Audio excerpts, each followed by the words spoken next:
So let me just do a quick introduction for myself. My name is Billy. You saw my last name on the class list. I don't like my last name. I hate my last name. So don't use it. If you use my last name, I will yell at you. Chloe, just go like this. I will yell at you. I don't like it. Just call me Mr. Billy or Mr. B. But don't use my last name, even in the email. It's a dad thing. He hated me. I don't know why. He was an idiot, and I never had a chance to reconcile with him. He got cancer and died. Okay, great. There you go. End of story. So the next thing is, let me jump over. What did I put? I have it, this one. So, so this is me. Oh wait, I'm sorry. Chloe, you're supposed to yell at me. I'll yell at you next time then. Okay, so I'm sharing my screen with you now. And I just went to the wrong one. Oh, I want to go to this one. So this is me, an animator, professor, CTE liaison, my skills. This is just my resume. At Kenyatta College, I am a professor. I'm a curriculum specialist. I'm the CTE liaison. I was a recruiter for the 2020 census. I'm a professor at the Academy of Art. In the past, I was the assistant director for the Art Institute of California at San Francisco. I worked for San Francisco State's College of Extended Learning. I worked for the Art Institute of Pittsburgh online for 20 years. I was a substitute teacher for SFUSD. Animators, this is the stuff that you want to know about. I just recently finished my work for Pyramid Scheme Productions doing 2D special effects. I worked at Wild Brain for a bunch of years. I was an animator there. I have my own cartoon, Racket in the Attic. So you can see Racket in the Attic on YouTube. I worked at Skellington Productions, James and the Giant Peach. I was a lead key assistant for 2D special effects. Just putting Morgan Interactive right there because it identifies like 10 other small game companies that I worked for, but this was one of the bigger ones. I got my start in 1992, working for Colossal Pictures as an assistant animator and camera operator. I've also done neon and photography, and I'm getting my credential from the San Francisco State University right now. I have my MFA from the Academy of Art University. I graduated with honors in 2017, and I have my MAED, my Master's in Education from Argosy, and a undergraduate degree in industrial design from the Ohio State University at Columbus. All right, so having said that, let me slide this over. Nope, slide it over. Oh, there, no, hey, there we go. All right, so I'm gonna go in order here. And the order that I want to go in is the following. So I'm gonna turn my screen sharing off for just a moment. All right, now I'm back in the classroom. Again, you don't have to have your cameras on for this, but I'm just looking at my roster. Victor, Carmen, Maurizio, Reagan, Kevin. I don't think Vivian is here at the moment. Laura, Alex, is that how you say your name? Yes. Alex, okay. Chloe, is that how you say your name? I'm pretty sure. No, it's Robert, Billy. Come on, I told you. Mason, Mangus, Kyle, Jose, Emma, Philip, Uriel. Is that correct? Yes, but you can call me Gio. How do you spell that? G-I-O. Yeah, I was in your previous class with Trayvon. I don't know if you remember him. Okay, got it. Yeah. And Tristan. Did I miss anybody? All right, and for all those people who are here, did I pronounce your name okay? Does anyone want a different nickname? Carmen, do you want to be Andy? No? Tristan, do you want to be Bobby? Did you say not my name? Riley. Yep, that's me. Okay, yep, gotcha. And any other nicknames? All right, I got I Geo. like to be called Phil, not Philip. Phil. Yeah, I got that. And Philip, you're okay with Philip, or do you want to be Phil? Phil. Okay, so here's what I would recommend. In the upper right-hand corner of your video screen, you can see ask to unmute, or there's a little ellipsis. You see those three little buttons? So click on that button and say, rename yourself. And so I will always remember to call you by the right thing. Uriel, Geo. So you can just change your name to Geo if you want. And then I'll remember to say your Got name correctly. All right, got it? Got it, got it, good. All right. Roster is aside for a moment until someone else comes in. Going down the list, what we're going to do today is I'm going to take a bunch of notes for you. I'm going to identify for you how I want the, I just forgot what it is, the Canvas part of our class to work.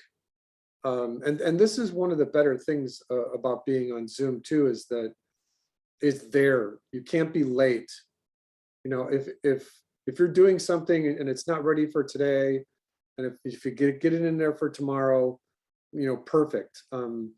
It's not technically matching industry standards for deadlines, but I don't care. We're still in the middle of a pandemic, and I'm going to try to make Magnus, pronounced as Magnus. Magnus, did I say it incorrectly when I did the roster?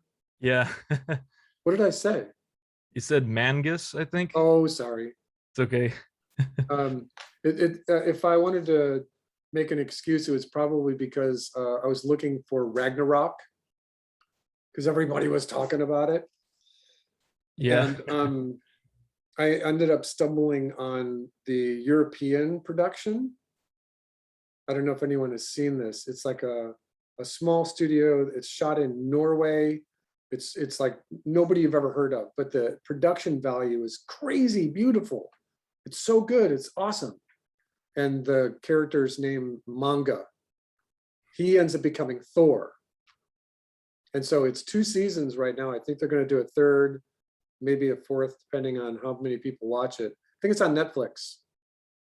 So it's been on. It's also, that was my summer watching Ragnarok and manga. And also Disney Cool. Plus too. What's that? Say it louder. Disney Plus, they have it too. Oh yeah, okay. Okay, from my list. So remember Billy, Mr. B or Mr. Billy, that's fine. Just a couple of things for you. If at any time you are wondering what the state of the industry like is out there for either games or animation in the Bay Area, you can shoot me an email, or you can even ask in class, because I've been kind of keeping my feelers open for what's going on. And technically it's kind of just at idle right now. Studios are hiring. Schools are not seeing an influx of people going back to school to get their associate or undergrad degree in either game or animation at some like huge numbers, because they want to be retrained to go back into the industry. Kenyatta's enrollment is still down. The Academy's enrollment is still down. San Francisco State's enrollment is still down. So that matches the industry. If the industry was hiring like crazy and they were requiring degrees, we might see it right now. But right now, the census for Kenyatta College is we could still use twice as many students. So it's something that you want to put in the back of your mind. And what you're doing for getting an associate degree is actually really good in animation. All right, so a couple of things to start with. Let me, oh, good, I'm still recording. So the the first question on your mind might be is that how are we going to run through this class? You can run through this class a number of different ways. You can draw on paper. That's the default. And drawing with pencil on paper is great. It's the industry standard. I highly advise that.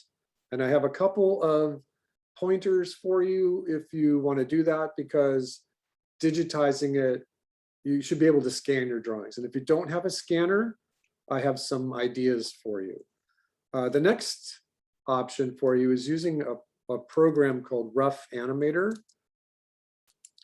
And Rough Animator looks like this. This is the entire application. You can learn Rough Animator in about a half an hour or less, because it's just not that complicated. This is the Mac version. If you have a PC, there's actually some other features that are great about it. But this is the entire application. Rough Animator costs exactly $4.99. So if you are in the program, you can animate with this. You can do your storyboard work with this. You can do those two things. And it's a great platform. You will need a stylus. You will need some sort of Wacom tablet or Bamboo or something, $60 tablet. They sell them on Amazon. They sell them all different media sources. So that's a second option. And then the third option is if you wanted to draw in Photoshop, or, this is an ellipsis, or anything else. You just tell me. If you have Toon Boom and you want to use Toon Boom, you can do your storyboard work in Toon Boom. If you have Storyboard Pro, some people might have Storyboard Pro. So that digital option is something you should just let me know so that I can help you with it. I can direct you. I can prompt you with it. Again, this is a program called Rough Animator. All right, and in this Rough Animator right here, right now, what I'm going to be doing is I'm going to give you, this is the like quote unquote the main lecture for today. This is our opening lecture. I'm going to use the Rough Animator here like it was a blackboard, and I'm going to write notes for you. It should take about 20 minutes or so, maybe 25 minutes, and we'll take a break. During this time, I'm going to be jumping back and forth between taking notes on the board and some of the files that I have open that I wanted to share with you, and showing you what it looks like in Canvas. So for story, what I'm going to do is I'm going to switch this to a black dry erase marker. And I'm going to just write story. So what we are talking about here is storyboard. And it's storyboarding for animation. That's like the whole title of the class. When you are thinking of doing storyboards, there are 5 main things that you need to talk about, concern yourself with. The first is story, obviously. We are not going to talk about the hero's journey. We're not going to spend more than just a few moments talking about the hero's journey. And so let me jump back over to this. This is the hero's journey. This is Joseph Campbell talking about American mythology. And so in my Google search, I just typed in Joseph Campbell's The Hero's Journey, and it came up as a PDF, and I got this. So this is free. You know, this PDF, it's right off the internet. I switched it from all to images, and you get these little graphic things about the hero is unwilling to go on the journey. He crosses the threshold. He meets the threshold guardian. He goes on his search for the elixir, the grail, the thing that he's supposed to defeat. And then there's an unwillingness to come back to the modern world, his ordinary world. and then the hero's return. So these are all clockwise. They're all borrowed from each other. They're really great if you're talking about critiquing a feature film. You know, that's important. And if you ever wanted to write a script or do a storyboard for a feature film, then you should really familiarize yourself with all of the nuances of the hero's journey. It's a 12-step journey. There's also a monomyth, which is here, which is slightly different. And then there are other people that have put in their own takes on the hero's journey. And I think that what I wanted to do is just jump to the end of the book here and talk about the main notion of the hero's journey is that they talk about the perfect trajectory of the arc, the story arc, the character arc, and the story arc. And at the very end of the book, they say, this is a really good analysis, it's a really good idea, but don't use it. Don't use this as a template, because if you use it as a template, everyone's going to know that Luke Skywalker does not die in the first episode of the movie. It's just so if you use the hero's journey, make sure that you don't use it verbatim, because it'll foretell, everyone will know the end of your story before it even starts. All right, so again, this PDF is available online. I don't think that I uploaded this to the classroom. I don't think I uploaded this to the class. No, I did not. All right, so back to Rough Animator. All right, so the second thing that you have to talk about in storyboarding is characters. Or characterization, who that character is, plus their character design. So that's really important. I mean, these two things are different. The characterization is who they are, and the character is what they look like. All right, and so we can go on and on and on about this. We could spend all semester talking about the characterization, but I'm only going to put a few things here for you. For the character part, what I wanted to do was lead you to, and I think I put it in the assignment area here. So in the assignment area of our class, I've already started two things. One is the character design, and one is the idea of story scripts. And we'll talk about this again in just a minute. So the character, there's nothing here. It's just what I'm saying here is that put your character design here. It'll be a JPEG or a PDF or a DOC file, even a PNG, and we'll review those as I see them coming in. This is worth 100 points. This is open until the end of the semester. So if you're doing designs for storyboard number 5, you need to put them in this folder so that we can keep track of what you're doing. So this is open all semester long.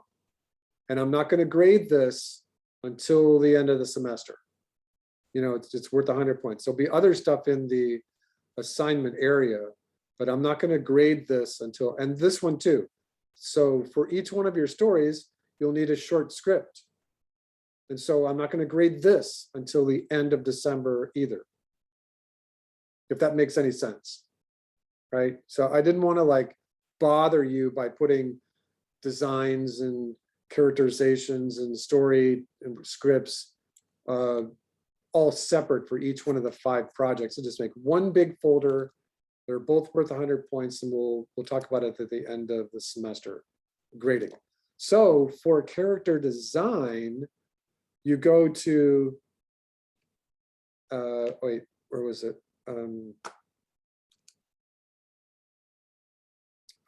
So I put it in the assignment area. This Pinterest link here is linked to my Pinterest board for story.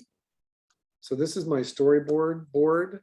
And so I invited all of you to see that. Again, that's right here in assignments and Pinterest link. And this is, I've been doing this for about, adding to this board for about 10 years.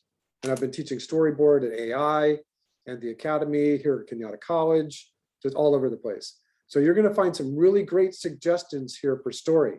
And this includes Scotty Young.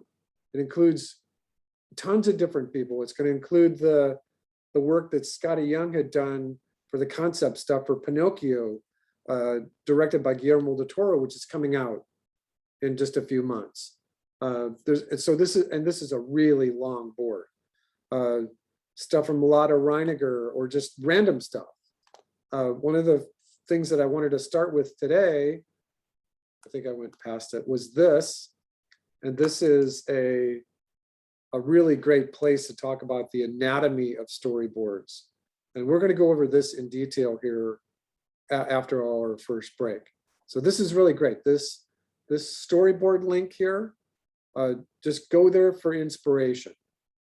Go there for character design, primarily character design, and ideas about backgrounds and the fundamentals of drawing, the fundamentals of putting together a lineup of characters for size comparison, basic tips on doing a turnaround, 3D sculptures. There's all kinds of stuff in here. Caricatures are the hardest thing to do, and there's some of that in there. So again, there's just a whole bunch of stuff in that board. And remember that once you click on something, everything else that's related to it. All right, so that's right there. So the next thing that I wanted to talk about was this line of action. And what this line of action, when you click on it, it takes you to a site called Flooby Newbie. And I don't know why I put it away, but it's right here. So that link, oh yeah, that's weird. That link takes you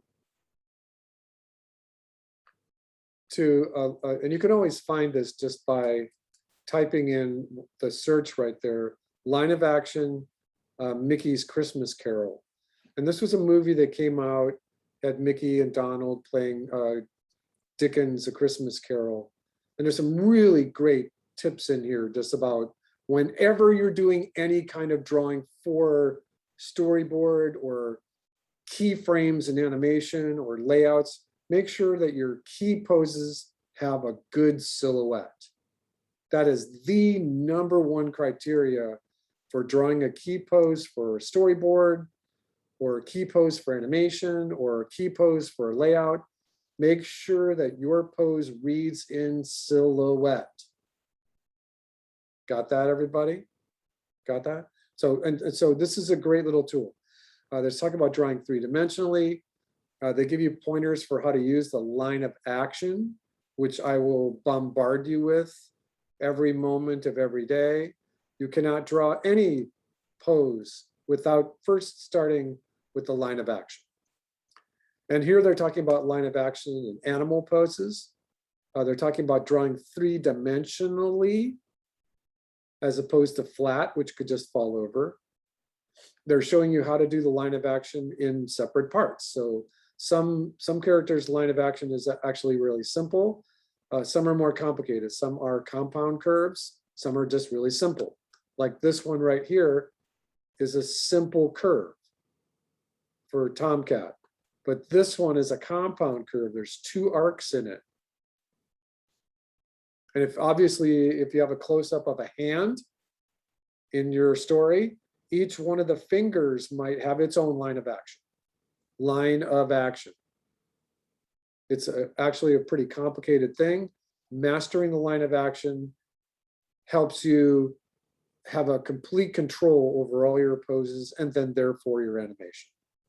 So these are really great, wonderful examples of using the line of action in poses for movement.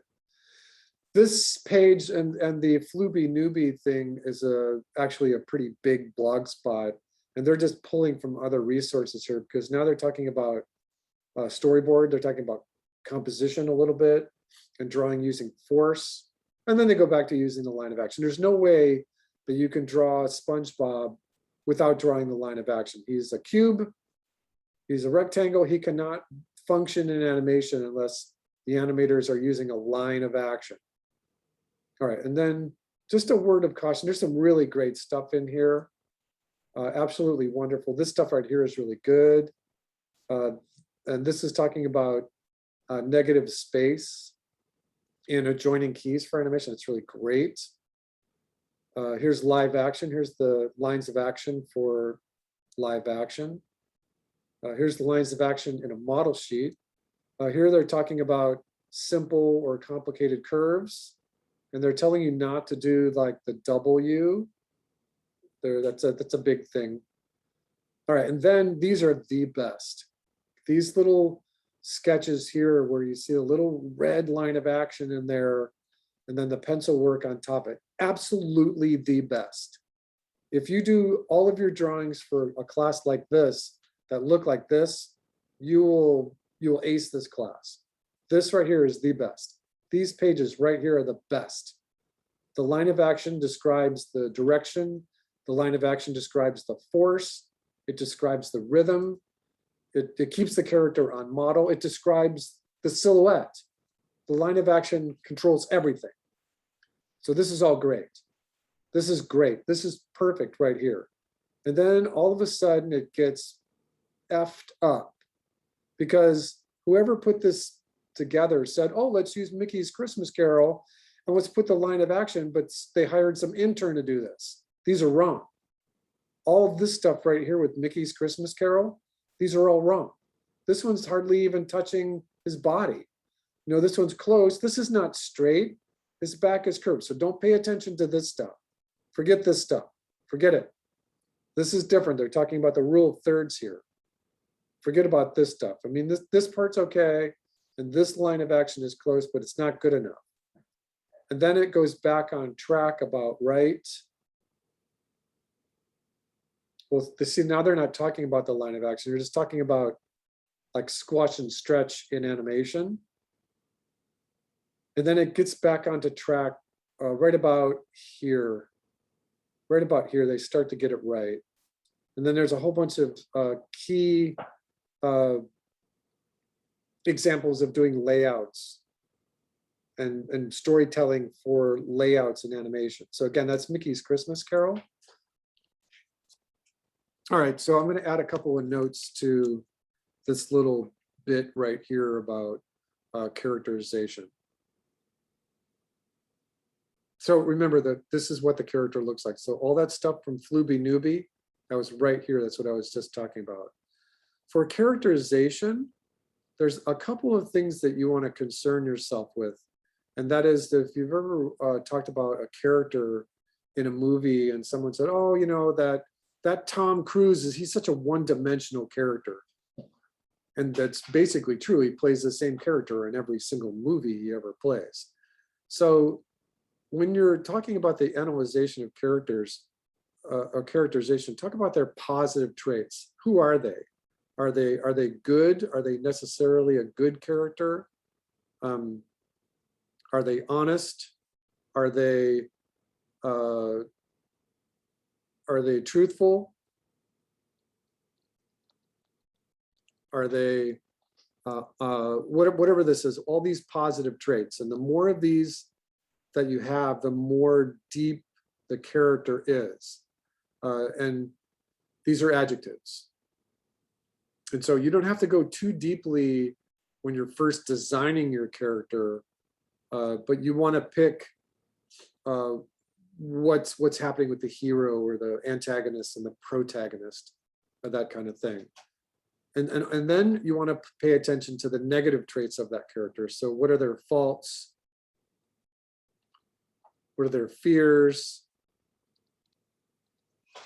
What are their failures? What are their regrets? This is a big thing. The more you understand the weaknesses of a character, the stronger that you as a storyteller will be.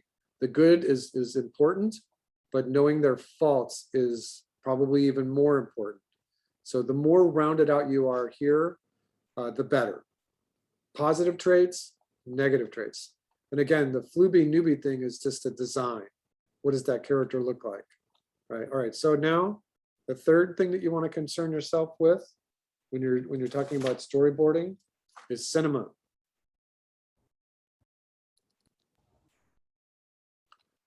Cinema's been around for about 120 years now, and there are rules of cinema. There are rules for cinema that you should not break.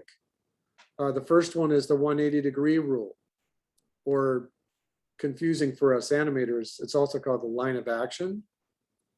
And we'll talk about this every week, every day. Basically, you have to draw a map when you're doing a storyboard. And when you're doing a map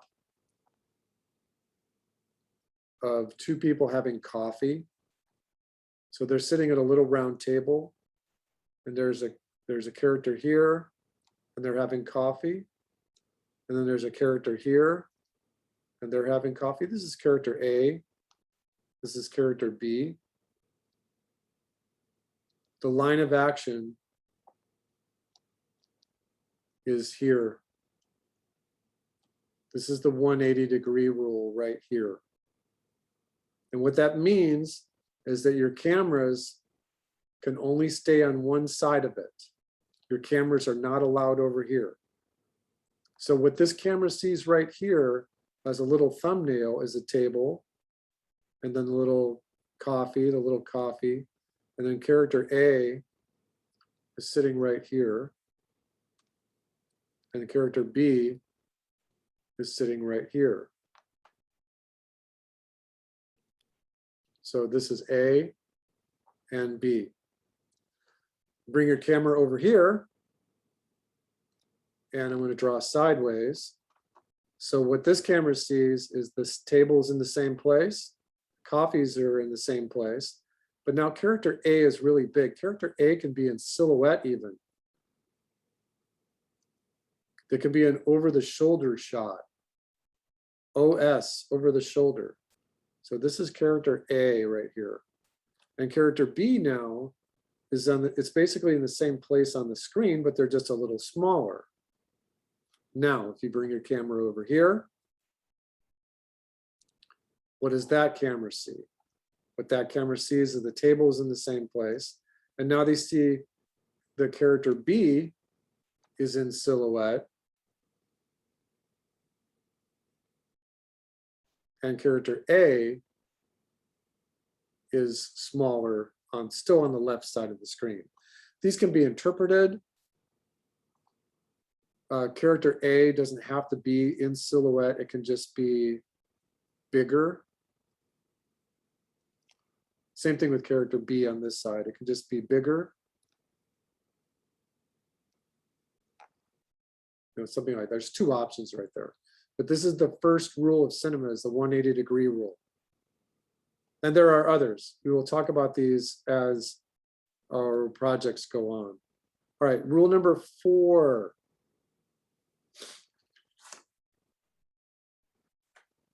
Whenever you're doing anything for storyboards, you have to concern yourself with animation. So I've added a couple of things to the class. Let me dig this out for you.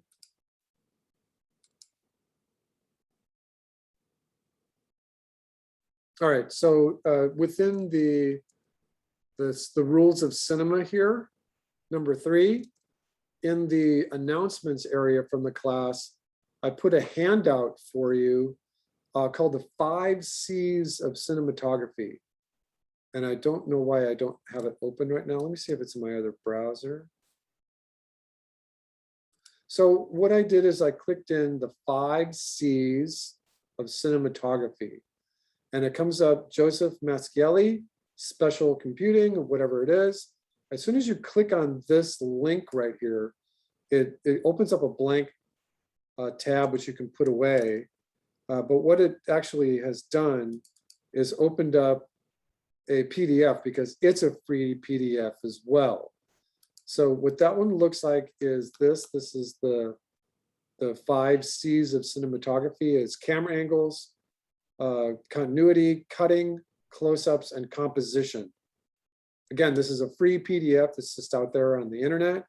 It's 246 pages, and so the link right there is already in the classroom.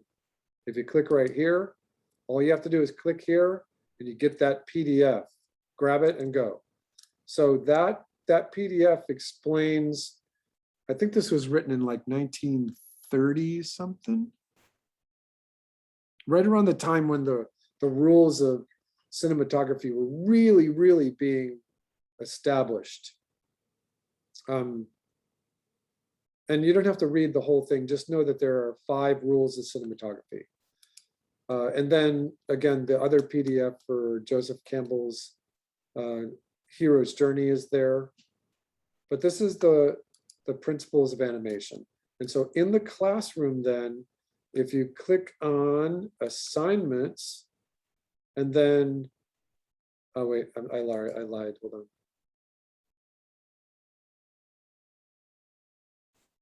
on. Handout. So in the assignments area of the class and handout, I have a JPEG. This is something that I made years ago.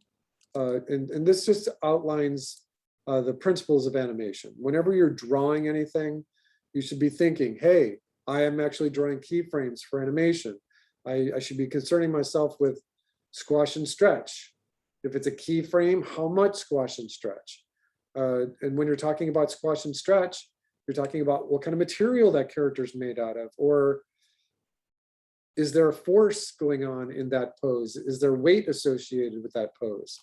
If you're drawing multiple poses per storyboard panel, you want to think about the arcs of motion.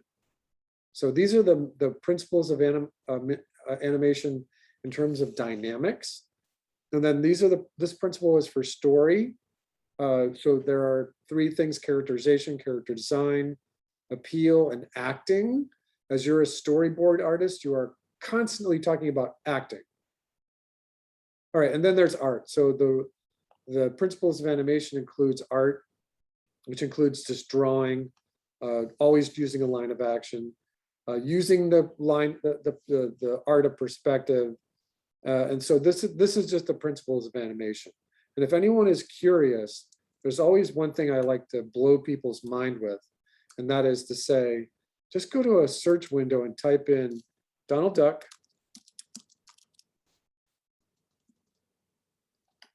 and then put in the word perspective.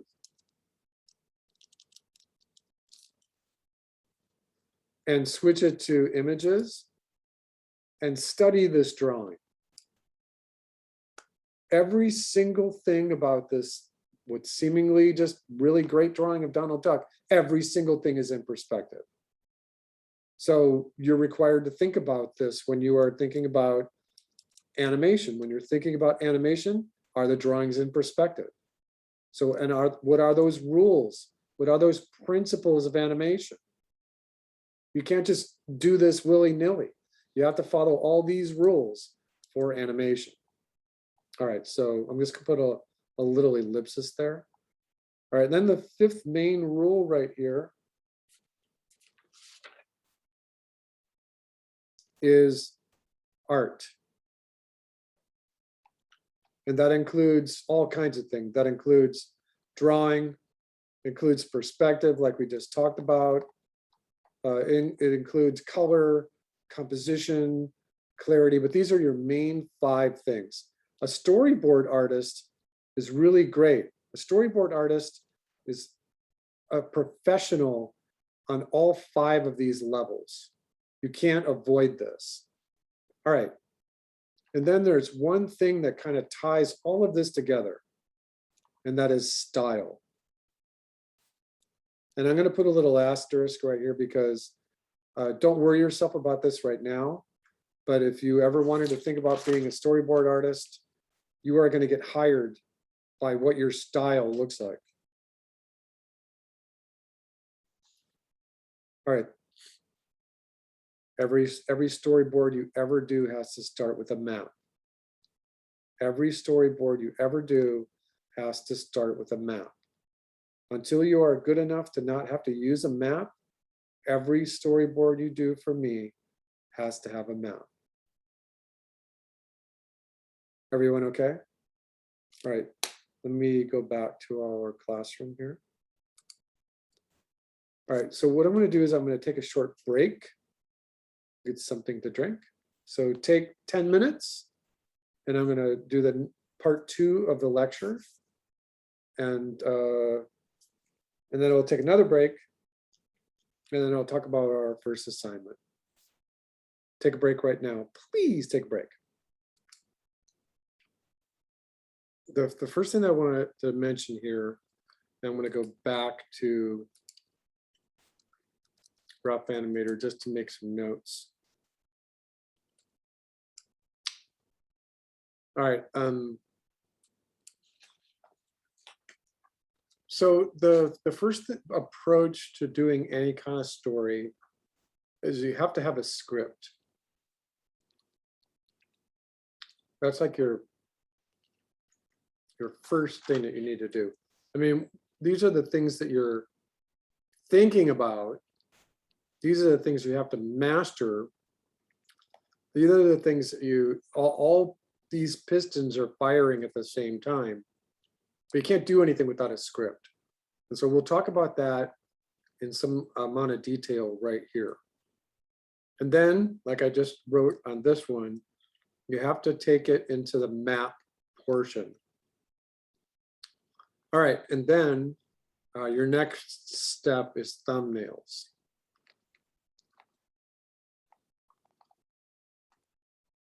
All right.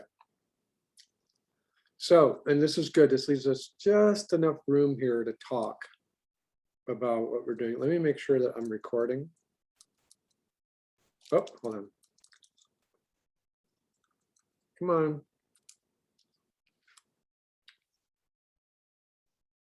Oh, you know, this, I did this before. I don't know how to get out of it. All right. Is someone looking at their Zoom thing? Okay, I'm back on Yeah, Zoom. the recording's flashing It's up at the recording, top okay. corner. Okay.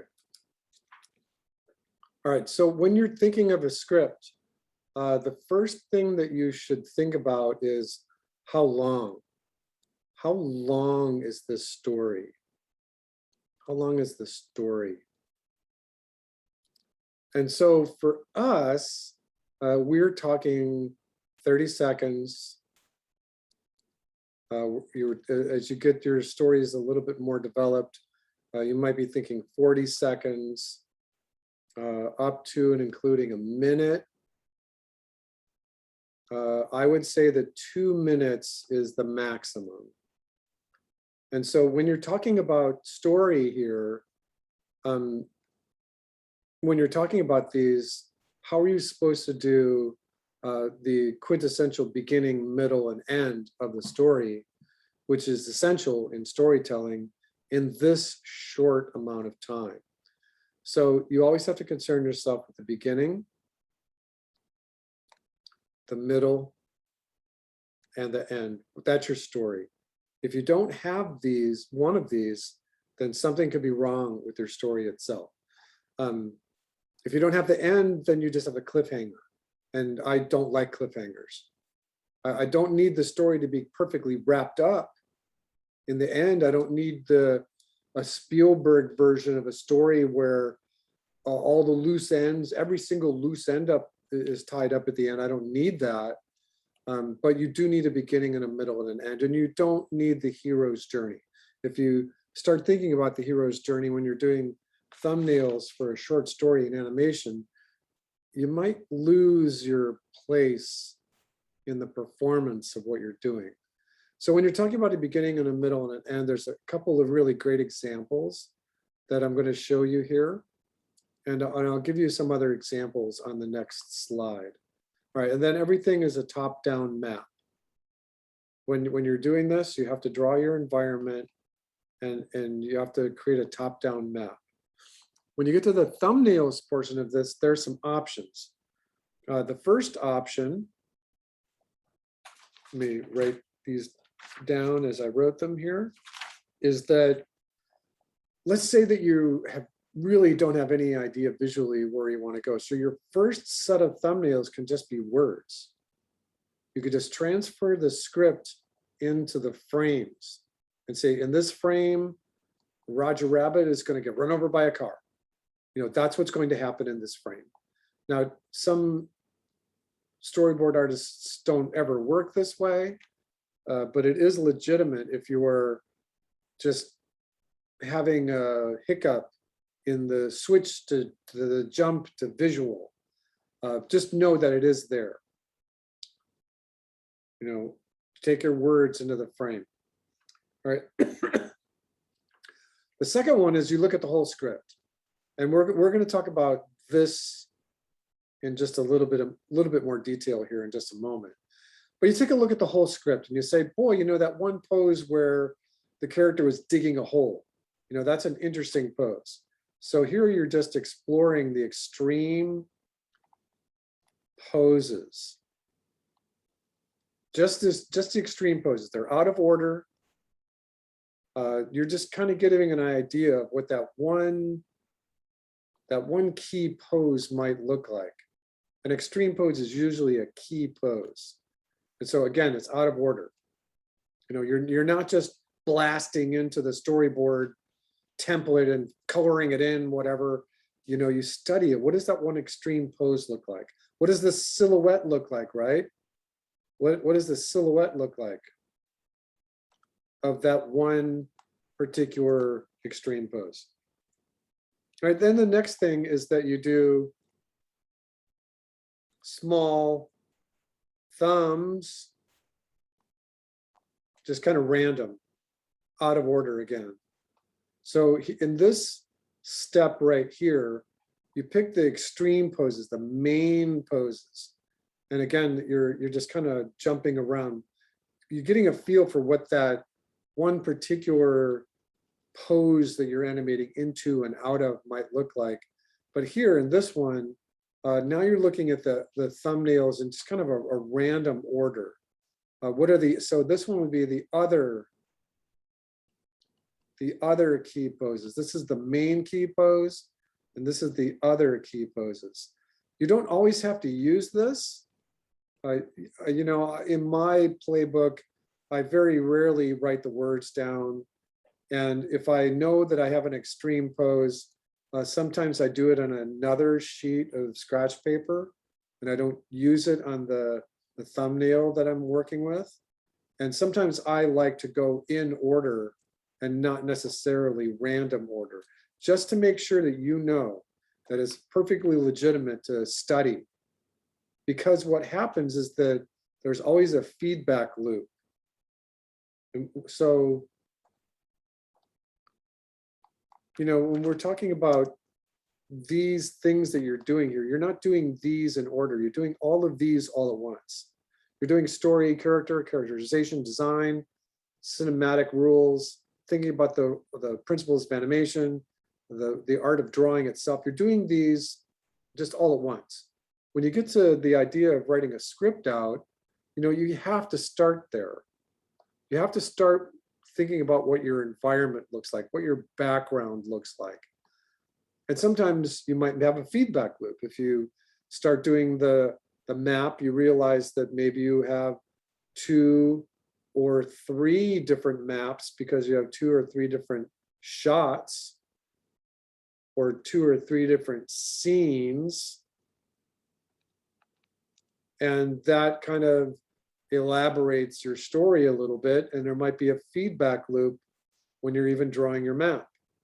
There might be a feedback loop when you're drawing your characters and say, I really wanted a dog and a cat in this story, and that affects the script. And so whenever you're doing something for a story like this, there's always feedback loops. There's always revisions. It happens all the time. When you're doing these thumbnails, when you start bringing the words into the visual,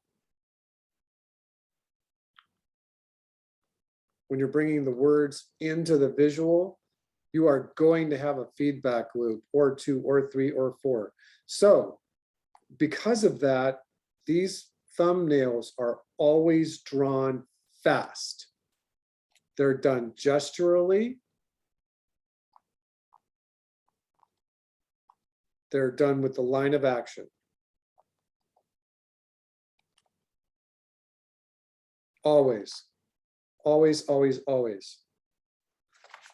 All right, so if I numbered these and I said this is 1, 2, 3, when you're starting to think about this, there are a couple other steps here.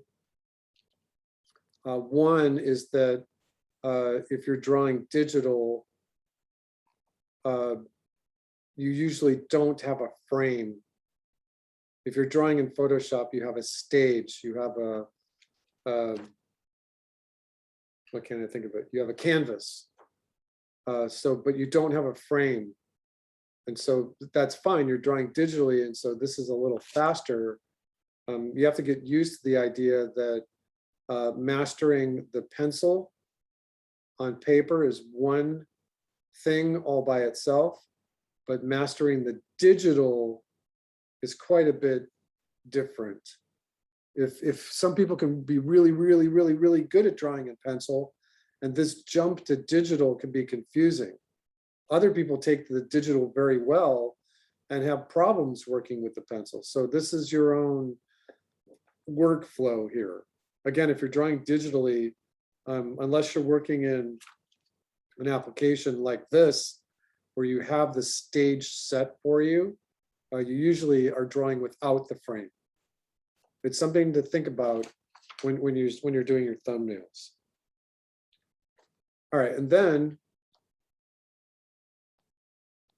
there's a process by using templates. Now, I'm not going to do anything more right at this moment than just show them to you. And I'm going to explain exactly why I don't want you using them. So in just a search window, I'm going to type in Storyboard Templates. And I'm going to include 16 by 9. And I'm going to switch this to images. Now, I just saw a movie the other day. I forget which movie I was watching. And the aspect ratio for that movie was almost square. It was incredibly square. I forget which movie it was. Movies in the olden days used the Academy ratio, which was 4:3. We in this class will be primarily using 16 by 9. And so that means that on any storyboard template, like let's just pick this one, that it is 16 units wide by 9 units tall. That's what 16 by 9 means. And so let's just keep this, and I'm going to open up another tab right here. So I'm going to type in this one. I'm just going to write storyboard templates. And this one, without the 16 by 9, it's going to give me a whole bunch of other ones. And like this one right here is almost square. And then if I look at,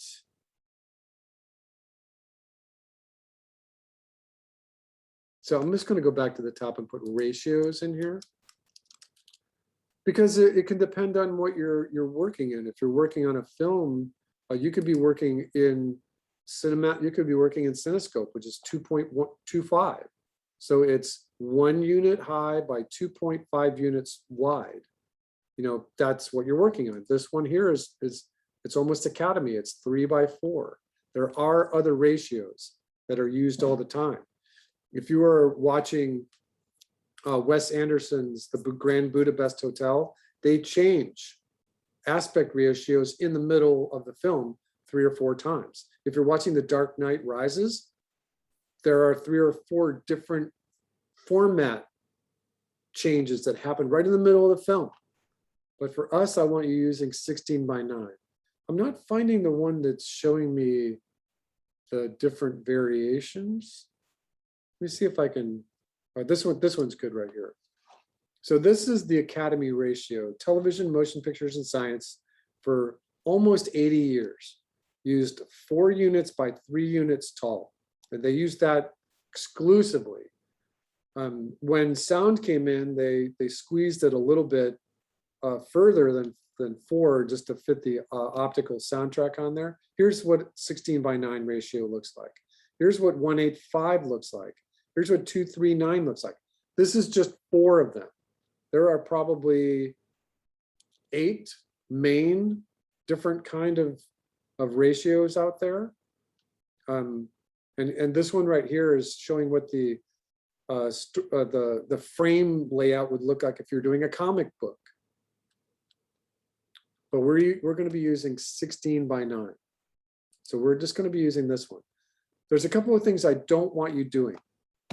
So pay attention to this. If you're awake, write this in your notes. Do not take this and download it and then just start drawing. That's not what I want you to do. Because what ends up happening is that you, as a beginning storyboard artist, your tendency is to just fill in the boxes, and I don't want you doing that. So don't just download this template and print out a bunch of them and start drawing. It's not what I want you doing. Got it? Any questions? Everyone hear that okay? Well, we are working in 16 by 9. 16 by 9 ratio. And most of these are 16 by 9. Historically, some storyboard panels had the rounded edges on the corner because they were emulating CRT TV screens like this one. And the edges were always out of focus, and sometimes there were parts of the drawings are missing. So this would absolutely be wrong. Don't ever use this one. All right. This is an example of widescreen. You know, look at the ratio. It's like 2.39. This is 2.39. So once again, this is the ratio that we're working in, but don't use this. And I'm going to explain why I don't want you using this specifically here in just a moment. All right. So templates. I should change this. I'm gonna change this a little bit, because what I wanted to say right here was paper templates.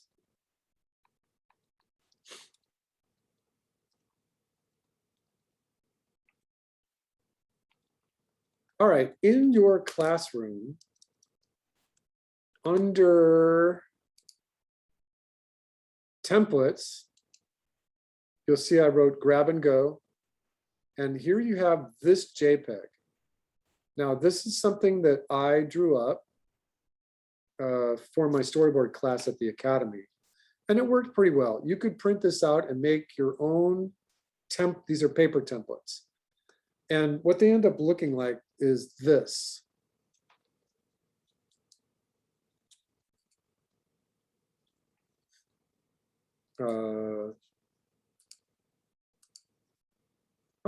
Me.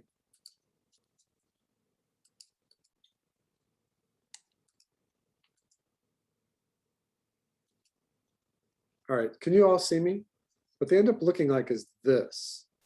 So this is a very big thumbnail.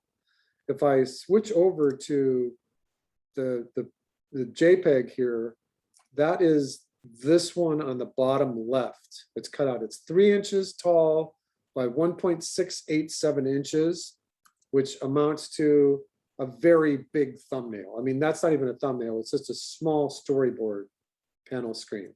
This is your thumbnail. So that one is, can you see that? Am I sharing my screen with you? Yes. So Yeah, when I do this, can you see what I'm doing there? no. No. No, it disappeared. It's the transparency. So this is the one I'm talking about. The little thumbnail right here. This is the one that I'm holding up in the, so you can see me in the monitor, right? So the one that is the perfect one. Look, I could put my thumb right there. This is a thumbnail.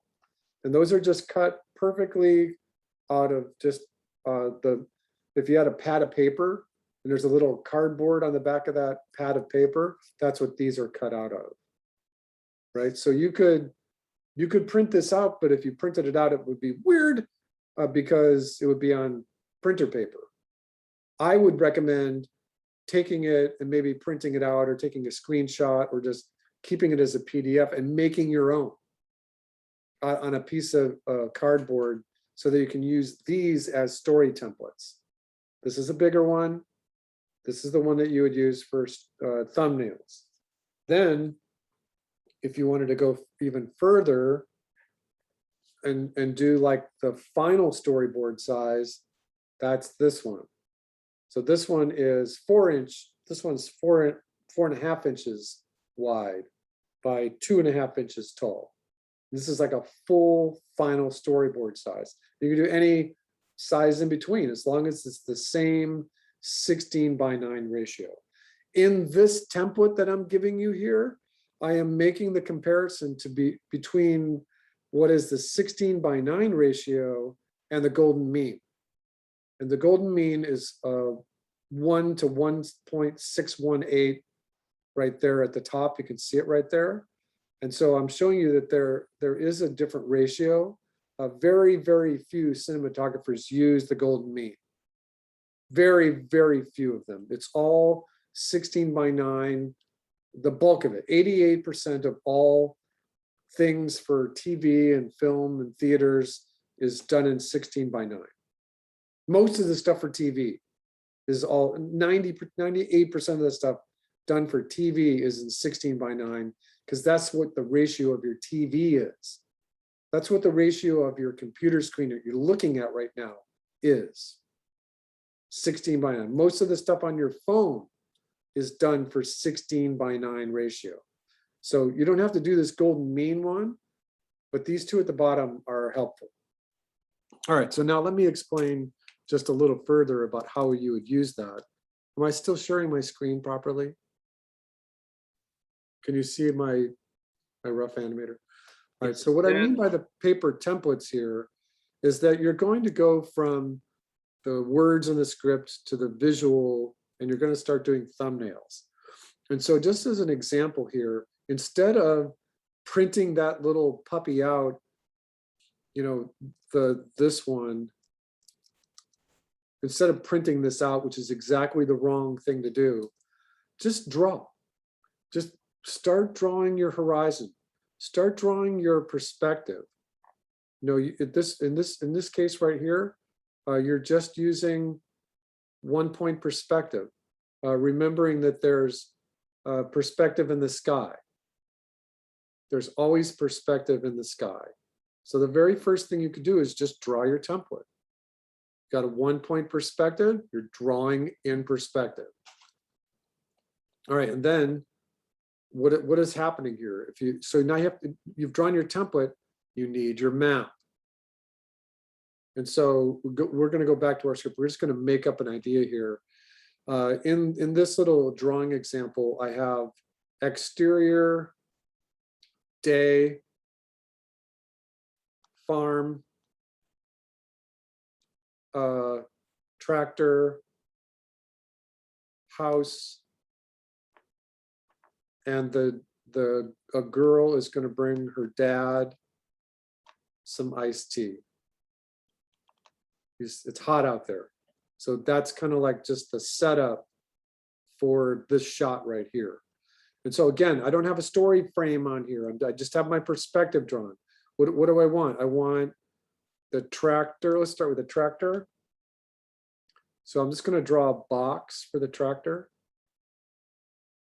in perspective. And I'm going to draw the wheels in perspective.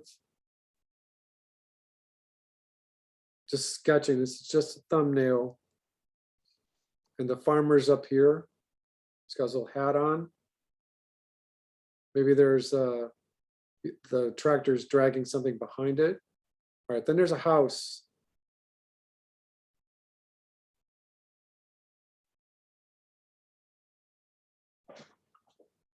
There's a tree. There's another tree over here. There's some bushes. There's the field, right?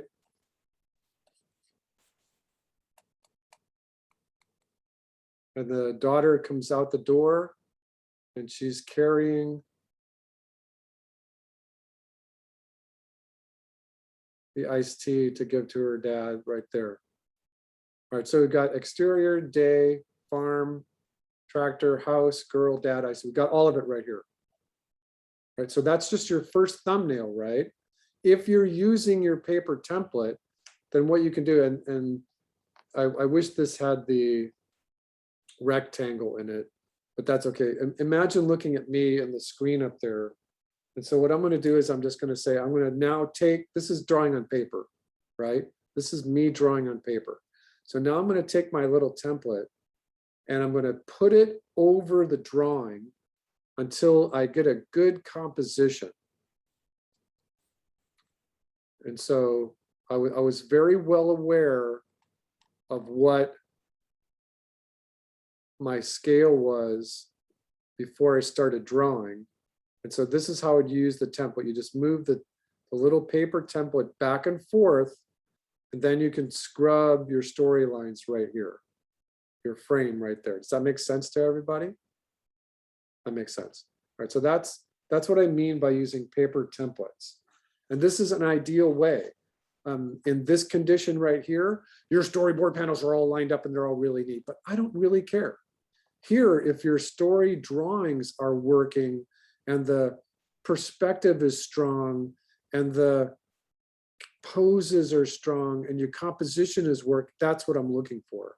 I really don't care about you filling in the boxes right here. That's the wrong thing to do. All right, do I have any questions about this right here? So again, the idea would be is that you draw first and then you move your template around back and forth and up and down, and then you draw the story in. There's another advantage right here, because if I take the story template, again, look at me in the little window up there.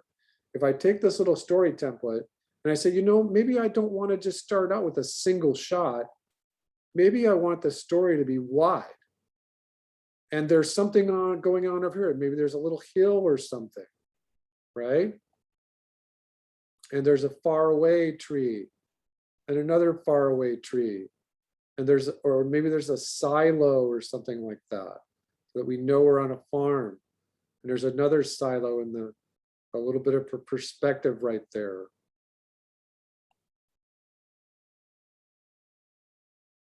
And there's something, you know, whatever's going on here. And in this example right here, you wanted to start out your camera in position A, and then you were going to pan over to position B.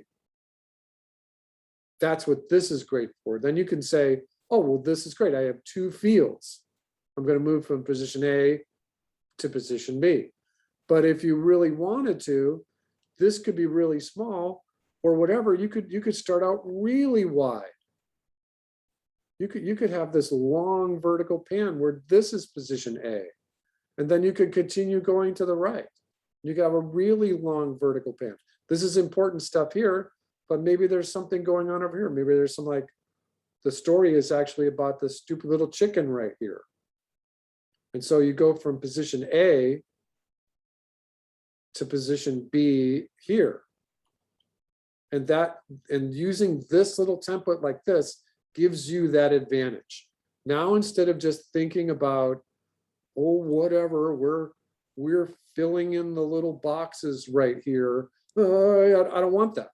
You want to be thinking just in terms of, what does this establishing shot look like? What does all the stuff in this shot look like? Start out here on this tree or whatever. Maybe you started out really far away, like over here, there's like the silhouette of the big city, right? And then there's little houses all the way. So your frame actually starts out right here. You start looking at the city. This is position A. And then you zoom out to get to position B, which is technically right here. And then you pan over to position C, and then you zoom in again from position C into position D, which just happens to be the duck. All right, so does that make sense? That's why this is a good idea. You make your own and you just use regular notebook paper to draw on. That is fine. If you're using the rough animator like we're using right here, there are a couple of things to think about. The first is that this is a full frame. This is 1280 by 720. And if you take these two numbers and you divide them into each other, you're going to get a number that is 1.77777, because that's what 16 by 9. If you divide those two numbers, they become 1.7777. In fact, if you were thinking about making your own template and you didn't have this, you could just do your own quick math and say, well, 16 by 9 is this same ratio right here, 1.777. But you can also say 8 by 4.5 is the same ratio. That's too big. 4 by 2.25, that's full size. That's this size right here. That's this size. That's really big. You would use that for your finals.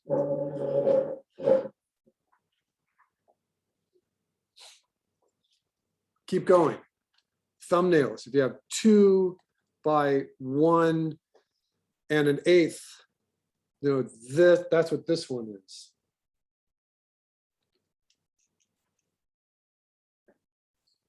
That's the little one. This is your thumb. So all of these are the same ratio of 1.777. Does that make sense to everybody? So that's how you do the math. 16 by 9 is your main ratio. This is half of it. This is a quarter. This is an eighth of it. 2 by 1.125. All right, everyone okay? Everyone okay? Let's go back a couple of frames. All right, so we're talking about story, characterization, character design, the rules of cinema, animation, the art of drawing. We're talking about writing scripts. So let's just talk about writing scripts for just a moment. And the idea of writing scripts, and we are always worried about the beginning, the middle, and the end. But we have to be 30 seconds or something like that, around 30 seconds. So how do you do this? Animators animate the verbs. So that's the first thing that you need to think about when you're doing your script, is an animator animates the verbs. So start there. That's a great place to start. Again, this is a very short story, 30 seconds. 30 seconds or 720 frames at 24 FPS, 24 frames per second, equals 30 seconds. If you have 1440 frames, equals 1 minute. If you're doing story panels, usually there's a thing in story, which is called an ASL, which is average shot length. In the 1930s to about the 1950s, the ASL was about 20 seconds or so. Sometimes it was longer. Sometimes you would see shots that were 30 seconds or 40 seconds, because that's just the way cinema was made. But now you go to the year 2000 plus, in the year 2000, the ASL was about 5 seconds. And in film schools, cinematographer students learn right away that the ASL for 2020 was down to about 3.5 seconds. So when you're watching a film and you see shots that are 20 seconds long or more, this is an anomaly. This, in modern filmmaking, seeing shots that are 20 or 30 or 40 seconds, this is an anomaly. Because right now the ASL is about 3.5. So if you have a 30-second story and you look at the clock, that means you're going to have about 6 shots. So 30 seconds, you're going to have about 6 shots. You're not going to have time for more than 1 or 2 scenes. So you're going to only have about 6 different shots. 6 times 3, 6 times 5, is 30, maybe 8 different shots. 8 shots, each shot is going to need about 3 drawings per shot. And so you'll need about 24 drawings. 24 drawings total, 24 story frames if you're doing a 30-second script. So that's your math. Now you're animating the verbs. So when you're thinking about just this numerology here, let's just pick something random. Actually, let's do a little bit of visual research first. So I'm going to pause the recording.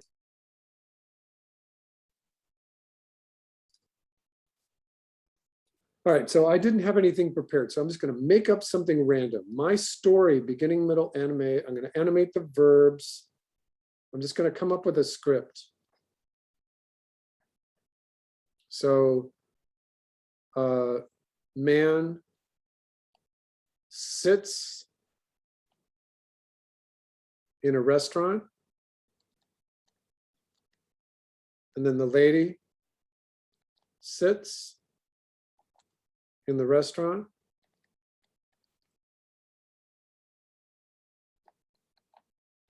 and then the waiter arrives. It's a verb, takes their order.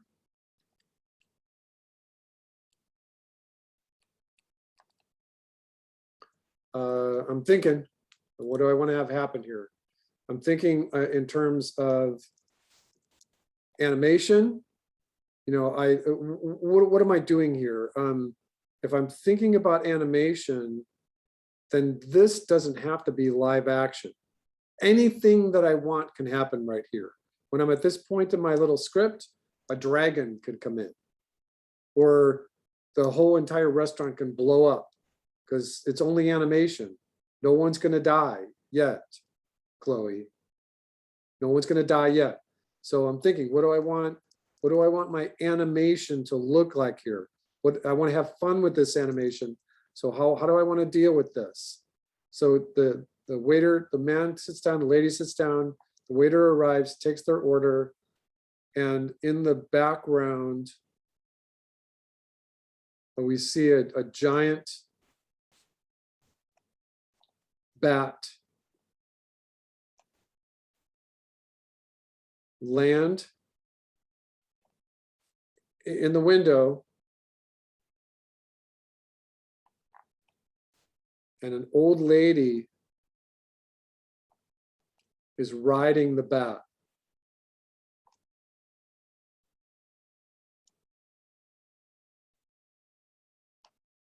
People scream. Okay, see where I'm going with this? So sitting, walking or arriving, taking the order, landing, the old lady's riding it, people screaming. These are the verbs. These are the things I want to animate. People scream and they run away. And then the old lady hops off the bat, the giant bat.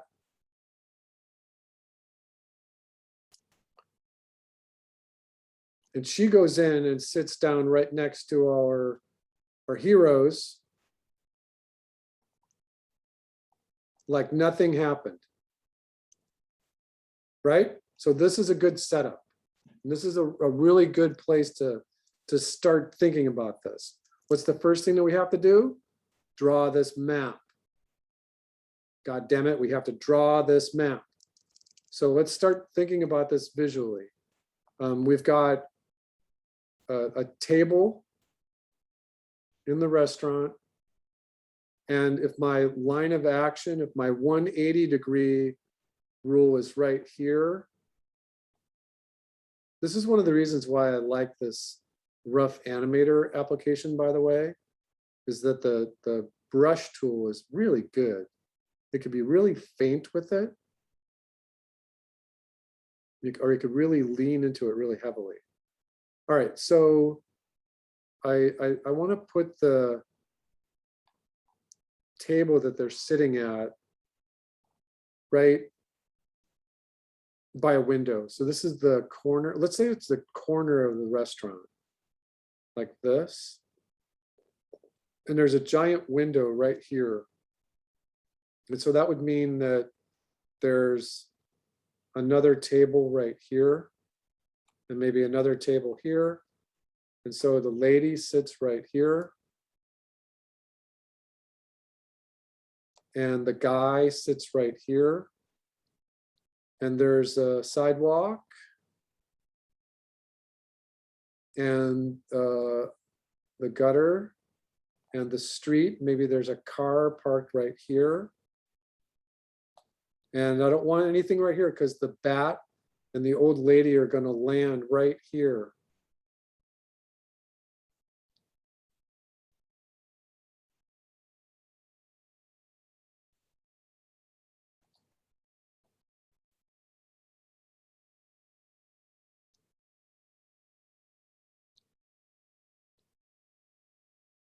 Bat has some really cool Ray-Ban sunglasses on.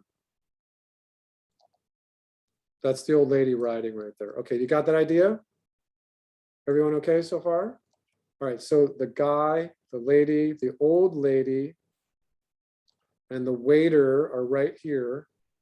And I set my establishing line of action, or the 180 right here. That means my cameras are not allowed over here.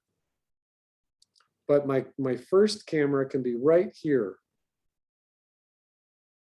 So this is an establishing shot. Usually your first camera can be an establishing shot.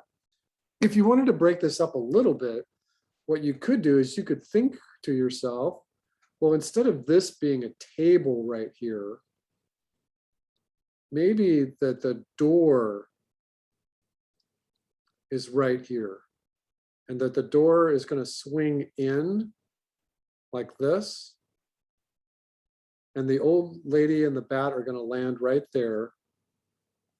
If I was drawing this in pure top down, right, because this is top down. If I was being really pure about it, I would say that the bat, the old lady, the wings,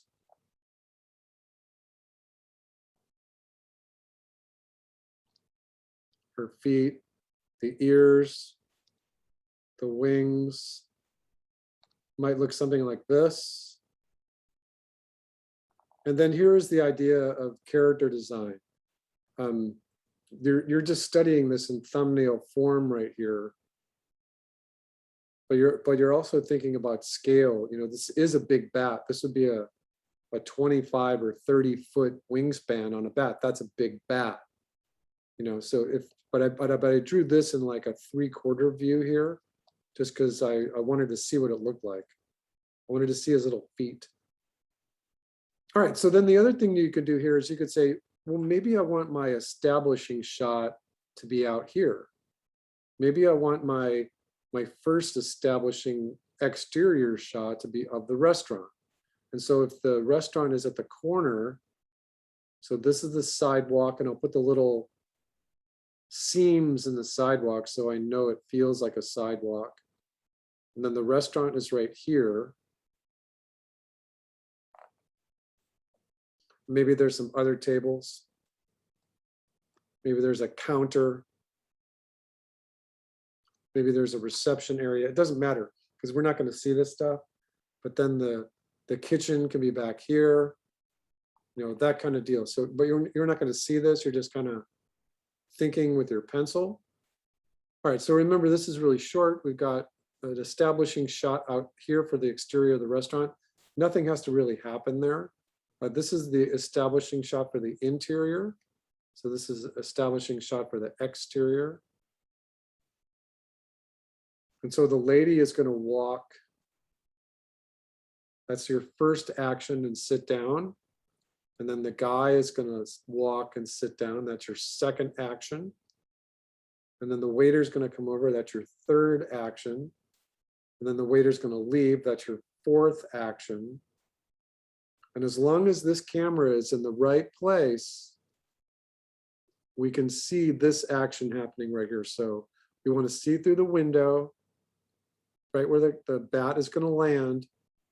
And so we're going to line this camera, we can do a couple of different things here. One is that we're just thinking about this. And so visually we're thinking this is the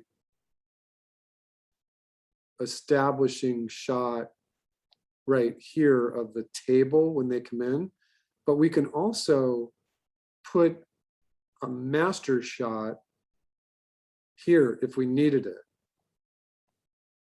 We could pull the camera back wider so we can see a little bit more of the context of the shot itself.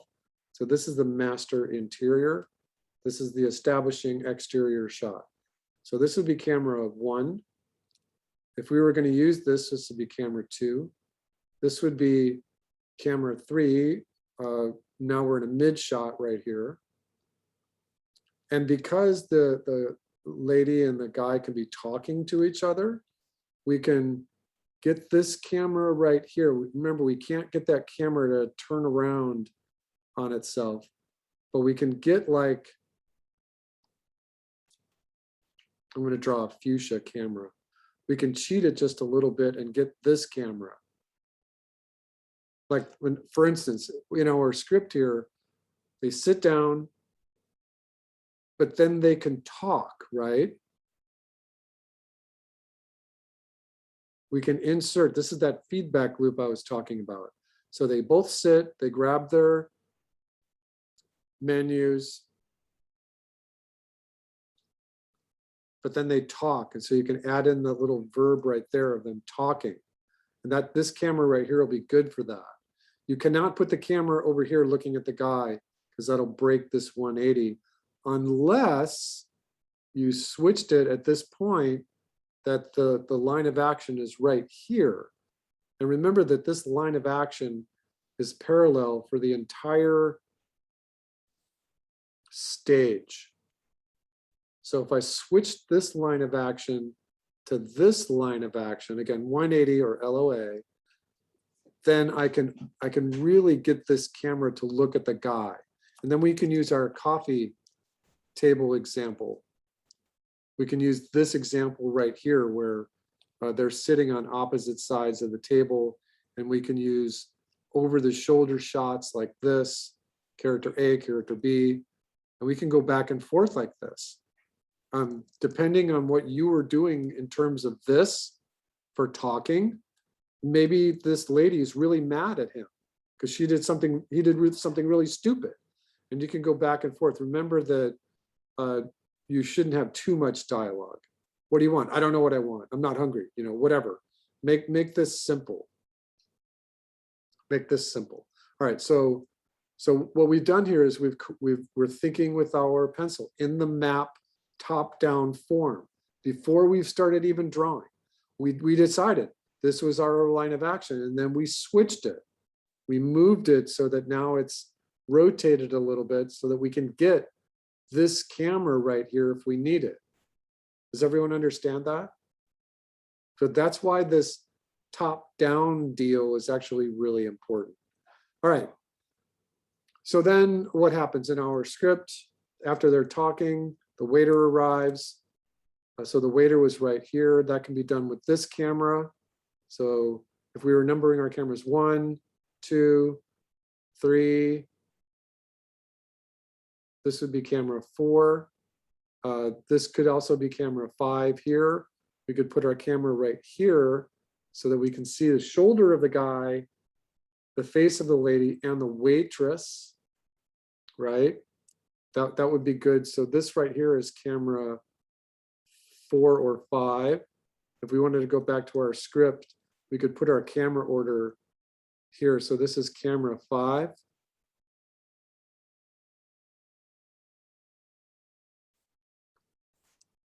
And then we're going to need to see something happening here. So we need this camera. This is camera 6, where we see the guy, the lady, the table, the window, and the bat landing. Right? So this is really important. This is our main shot. So what I'm going to do is I'm going to draw a parallel line from the camera, and I'm going to draw what that camera sees, just to think about it. So this shot is right here, right? That this inside the camera, this is what that camera sees. I'm going to make this a little bigger so I can draw. Oops, that's not what I want. I'm gonna make it a little bigger. And this is a good way to do it. We just start kind of giving yourselves the left and the right, the up and the down. You're not picking anything for final cinematics right now. You're just kind of thinking, what does this shot look like? Before we do this, because right now I'm not going to have any problem. I'm not going to have any problem translating the scenario, the stuff that's in this shot right here, because we planned it out with our little map. But what I want to do for you is I want to go a frame ahead here and talk about that frame as we're drawing it. In Storyboard, when you're drawing a frame for storyboarding, there is a rule called slugging the board.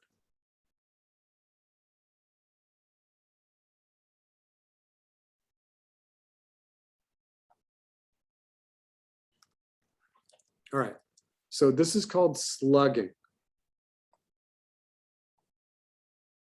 This is the picture. When you're slugging a board, you should always think about breaking up your horizontal and your vertical composition into thirds.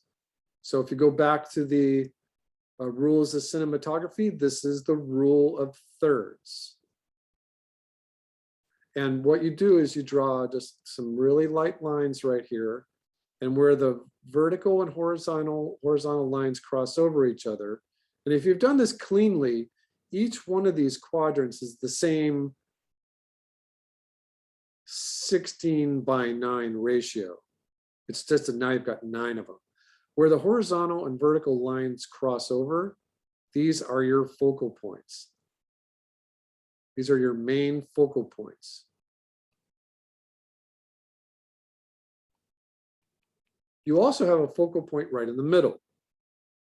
You can have a focal point anywhere you want, but these are the main 5 focal points. When you are laying this out, one of the rules of animation is to stay away from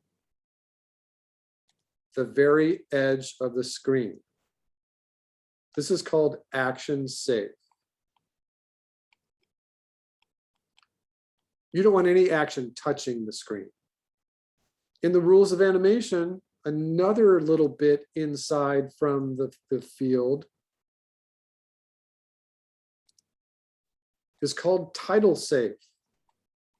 You don't want any words inside this area.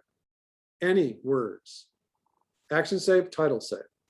These are your focal points. You're in 16:9. These are the rule of thirds. Okay, got this idea?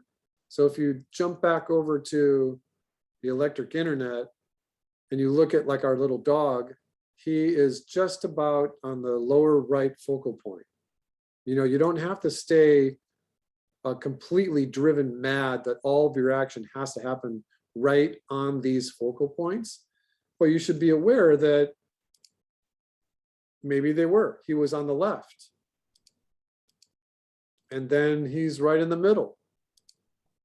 And then when he comes back, you know, so there's lots of stuff to think about in terms of composition here. All right, everyone got this? 16:9, rule of thirds, action safe and title safe. Do not ever have a character acting or interacting with the edge of the screen. That's what action safe means. Title safe means if there's any words, title card or whatever, you have to stay away from the edges. Those are our rules of cinema. All right, so having said that, let's go back to our light blue color. And what does this camera see? What does this camera right here see? The first thing it sees is the guy. So let's draw our horizon. Oh, by the way, the one thing that you should always think about here is that this area right here, right about the first vertical third, is always the good place to start your horizon. That is a normal camera. Oh, I spelled normal wrong. That is a normal camera to have your horizon right about the first vertical third. Everyone okay? So just know that you can have it right on the third or right below it. This little range right here from just below to just above is a good place for your horizon. That gives you a normal camera. If you have a really low horizon or a really high one, then you're talking about style and aesthetics. But right here, we're going to set our horizon right about the third.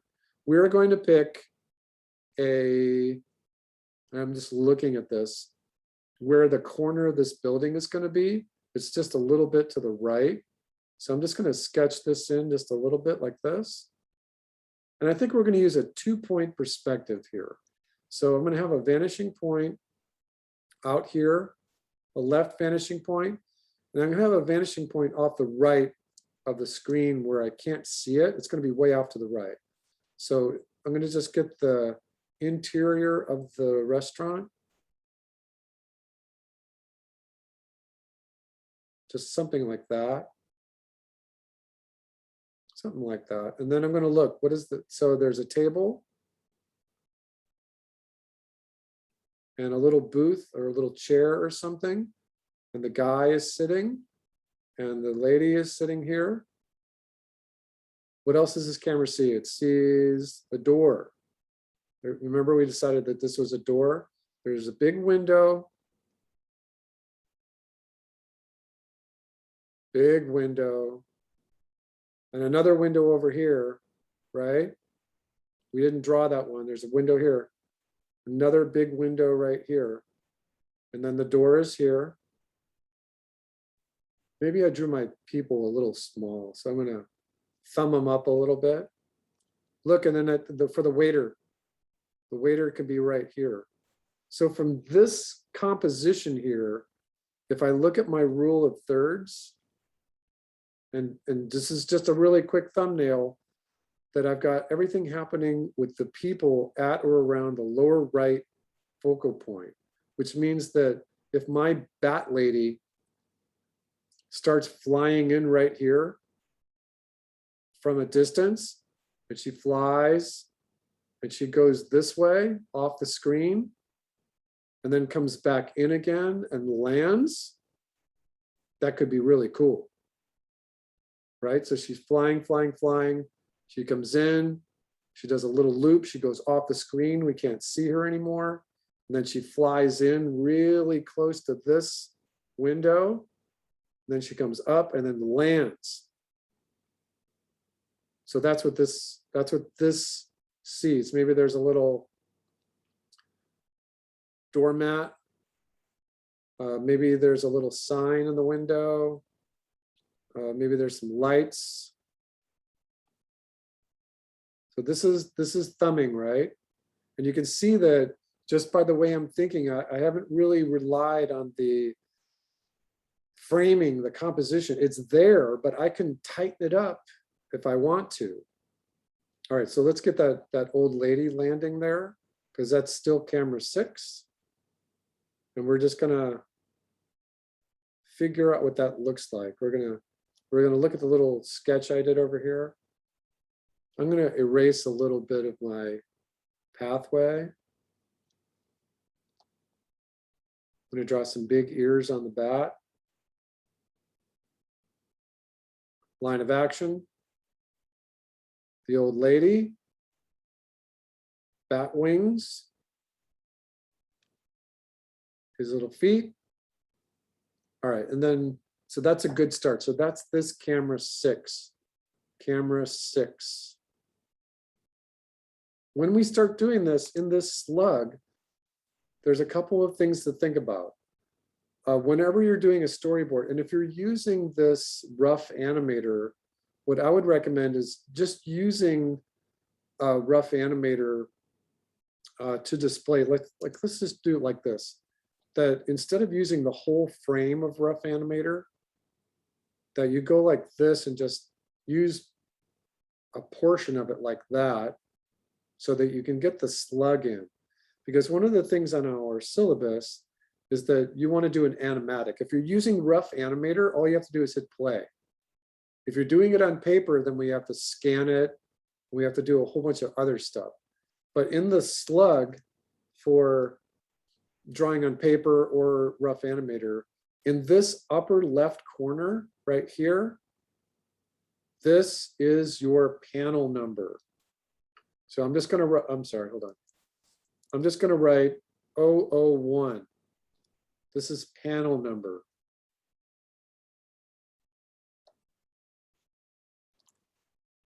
Over here, this is shot number.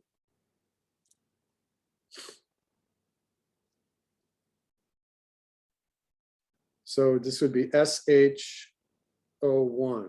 In the middle, there's a hierarchy here. The first thing would be sequence. And we won't be using sequences, but in the main storyboard world, you use sequence. In a feature film, there could be as many as 15 or 20 sequences, as few as 3, as few as 1. And then you have scene. And for us, this is only one scene. So we don't need these right now, but that's reserved for the top middle of your storyboard panel. You don't need this. You don't need this 16 by 9 because it just says what it is. But the lower right is your slug. And the actual slug is 4 seconds. So that's your slug. For me, when I'm talking about slugging, it's all of this. For someone who's like in the world of just doing storyboards, the slug for them might mean just the timing. So the slug is the timing. All right, and then underneath over here are directions. And so the directions could be action. They can be dialogue.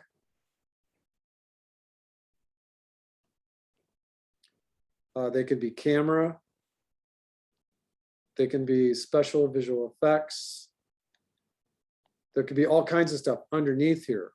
That's why the inclination of using one of these storyboard panels is great. So they're having action, dialogue, effects, description of the shot. So, but I want you just thinking about what does that shot need? What does that particular shot you're working on need? All right, so once again, just to reiterate this, the way you break up your hierarchy of anything from film, live action, animation, whatever, how many sequences do you have? It goes sequence, scene, shot. And here's the problem. A lot of people in our industry call everything scenes, but they're technically shots. This whole thing right here is one scene. If I go and use an exterior camera here for my establishing shot, and then I have another establishing shot on the interior, this is all just still scene 1. In the grandest picture here, now if I instead of doing the shot like this, if I wanted to start with, let's say I wanted to start with like a title card, like this. And so up here in the middle, I have title. And in the title card, I have, let's give this thing a story.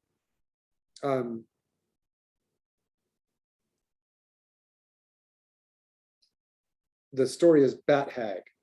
If this title card right here is just a word or a drawing or a still image, then this is not the first shot. But if it's animated, oh, bless you, Chloe. If there's something animated here, like let's say that a bat comes in and lands right here, just a different bat, then all of a sudden this becomes panel 1 and this becomes shot 1, even though it's the title card. If it's not animated, then it's not shot 1. All right, and then down here, if I had, let's just say I really wanted to study this. So I have the bat. And he's just flying along, and the old lady's riding him. And she's got like a little bun. And so the camera is panning along with them. So this bat is flying this way. Its wings are flapping. It's moving this way really fast. And so the clouds are moving the other way. So the background is panning. Then this could be panel 1.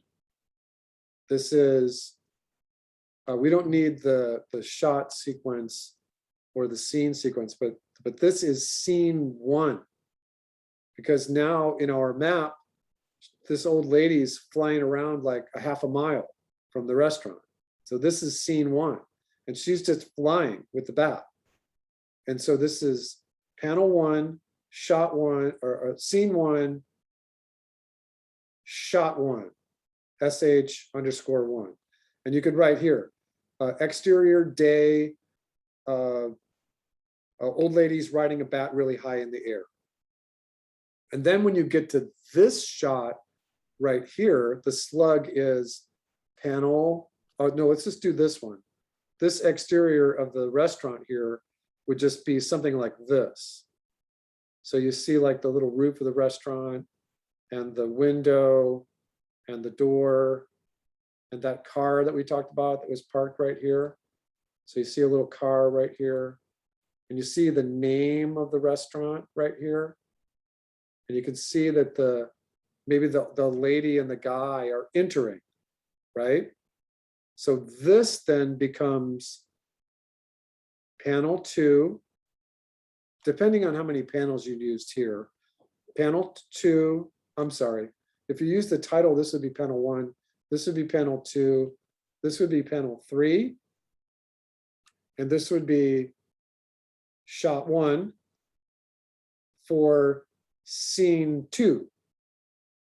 This is scene 2, right? Because out here, if scene 1 is way up in the air somewhere, but now scene 2 is the restaurant. We are here. So you write scene 2, shot 1, panel 3. And then when you get to this panel right here, this is panel 4. You don't need to write scene 2 again if you don't want to, but you can write scene 2. But then this is still, this is now shot number 2. Shot 2. And that's the way you keep organized. So you kind of, so this is like the way of thinking about your thumbnails. All right, so what I'd like to do is just pause right now. Does anybody have any questions about what I'm doing? I'm bouncing around. I'm thinking, what am I doing here? I'm thinking of my story, my characters, my rules of cinema, the act of animating this thing. I'm thinking about drawing. I haven't really thought about style yet. I've thought about my maps. I've thought about the words of my script. How long is this? We're looking at 30 seconds. I'm working with a map. I want to do thumbnails first. In this condition here, I did my extreme poses. I was thinking about this silhouette. I'm doing feedback a number of different times. But just in this example here, I changed my line of action. I changed that I wanted an animated title card. I changed that I wanted the first shot to be, the first scene to be up in the air with the old lady riding a bat. And then that makes the exterior of the restaurant shot 2. It's gonna look something like that. And then I drew my map. And this is where the guts of the story is gonna happen. I can follow my cameras here. This is why doing something like this on paper is easier, because you can kind of spread it around on your table and you can kind of look at it. If you're doing digitally, then you have to keep flipping back and forth. It's however you want to produce this. All right, so then we discussed the order of storyboarding once again. The left, upper left is panel number, and I'm always going to use 3 digits, 001, because if you go over 99 panels, you don't want to you don't want this to be messy. So your panel numbers always have to be consecutive. How many scenes do you have? Every environment is a new scene. If you're in the restaurant, this is all just one scene. Shot numbers go on the upper right. Each scene starts with shot 1. Every time the camera moves, you have a new shot. In the story of Our Dog, there was just one scene and one shot. There was no camera. There was no cutting. There was no cutting. And you can do that too. I'm sorry. In the dog example that there was no cutting. So in this example here, if you go from camera 1 to camera 2 to camera 3 to camera 4, that's a cut. Every time you cut, it's a new shot. Every time you cut, it's a new shot. So keep order of this. And like I said, when we were talking about average shot length, any particular shot, if we're describing the action of the lady and the guy ordering with the waitress or waiter, this camera right here, camera 5, might just be one continuous shot. But if you were going to cut back and forth like we did in this example here, by going from camera 1 to camera 2 to camera 1 again, so that's camera 3, that's camera 4, this is all still one shot, or I'm sorry, one scene, but every time you cut the camera, it's a new shot. So then you just keep an order of what each one of these shots is. And again, this is what I'm looking for next week. I'm looking for you to come up with a short script, 30 seconds target, 30 seconds plus or minus. You need to draw these maps. You have to do this. There are very, very few storyboard draw artists who can start just drawing from the script into their first final storyboards. I know 2 of them, they're brilliant. They can't do anything else. One of them can barely even draw it because he spends all of his time thinking about storyboards. All right, so he taught me how to do this. All right, so remember that you can have pans, you can have all kinds of fun things happening. But what I'm looking for next week is your little short script. It has to have a beginning, a middle, and an end. Just use your keywords, just use the verbs, and be ready to go back and change this around a little bit. Man sits, woman sits, waiter. We put in a whole bunch of new animated words here, and we haven't finished this yet, right?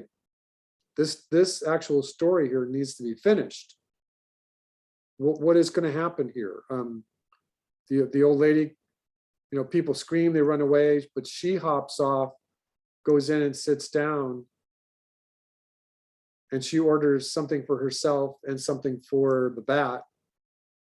Or maybe she had pre-ordered it to go, and then she gets back on her bat and flies away.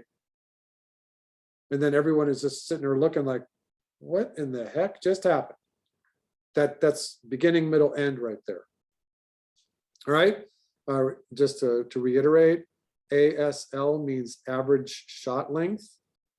And today in 2020, the ASL is about 3.5 seconds. This is not necessarily a hard rule that you have to follow. You can make your shots longer if you want. The dog cartoon that we just saw was just one shot. And so technically that whole thing is 1 minute and 14 seconds. So that blows this ASL out of the water.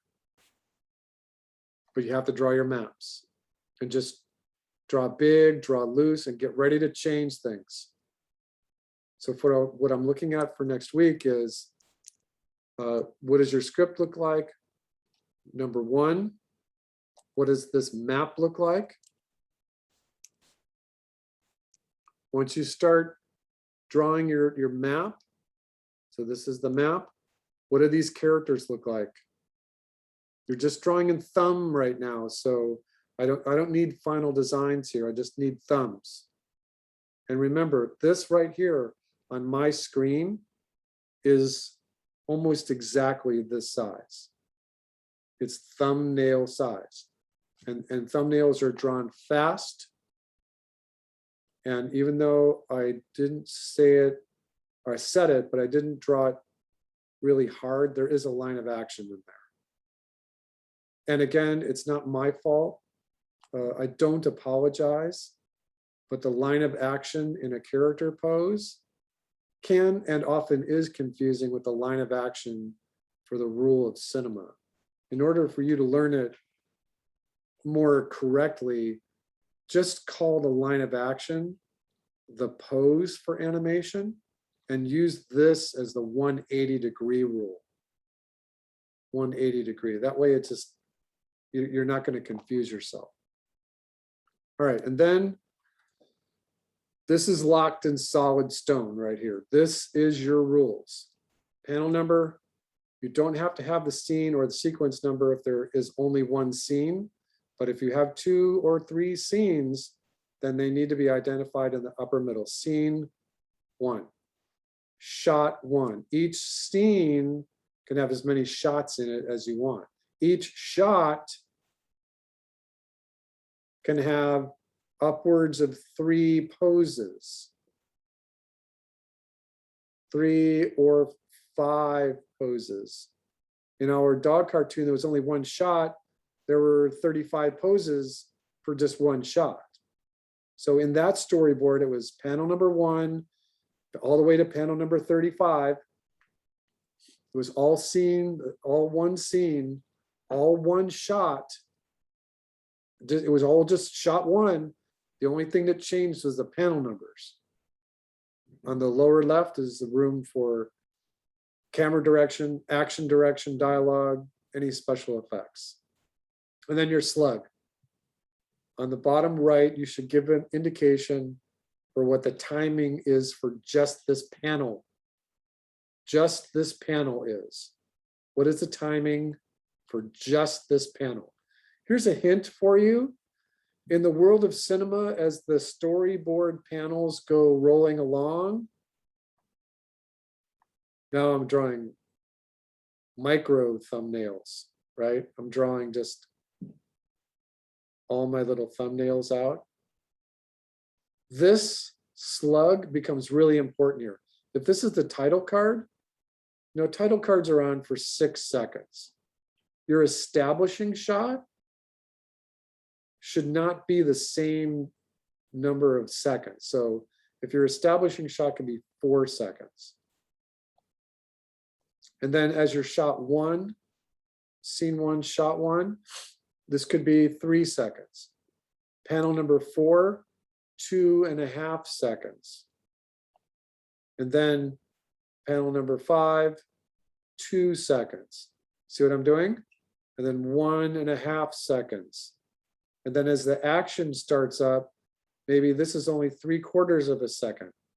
And this panel is only 1/2 second. When panel numbers are in sequence, the timing for the panels should not be the same right next to each other. I do not want 1, 1, 1, 1. That'll give your viewers a railroad track effect, and you don't want that. You want it to be free and natural. All of these timings have to be different by at least 1/4 of a second. So if this is 1, then this is 1.25. This is 1.5, and you can go back to 1 right here. Then this one could be 1/2 second. Cuts can be really fast. If this is your action, cuts can be really fast. All right, is everyone clear on what I'm looking for? All right, let us take another short little break. We go to 9:30, but let me get a drink of water, and then I'm going to give you another little helpful couple hints. Take a 5.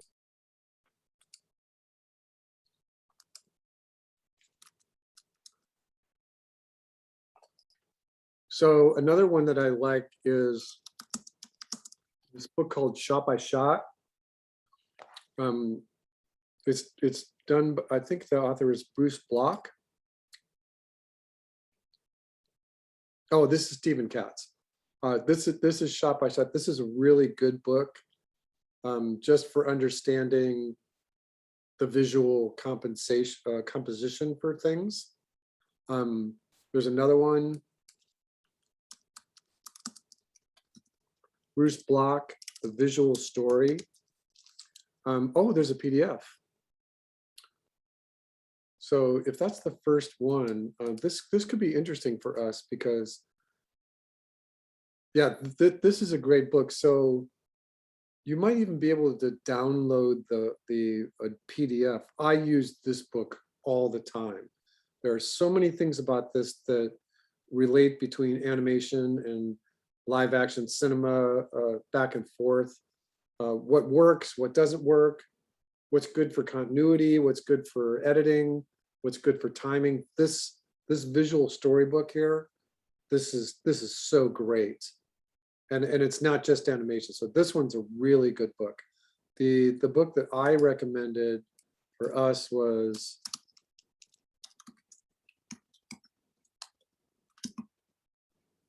spelled it wrong. This one, which is Professional Storyboarding book. This is good. You know, it covers everything from script to screen. But this is a good book if you're thinking about anything in staying with animation. This is a good book to have. It's not a requirement, and neither is this visual story. But if you want to go down the path of multimedia or animation, this book is a really great book to have. If you are thinking about animation itself as being an animator, then you should get the Richard Williams book, the Animator Survival Kit. And this is the go-to book, a $30 book. This is how to animate. And there's a second edition. It's a $30 book. It's 400 pages. This is the best animation textbook out there. This is a really good book for storyboarding.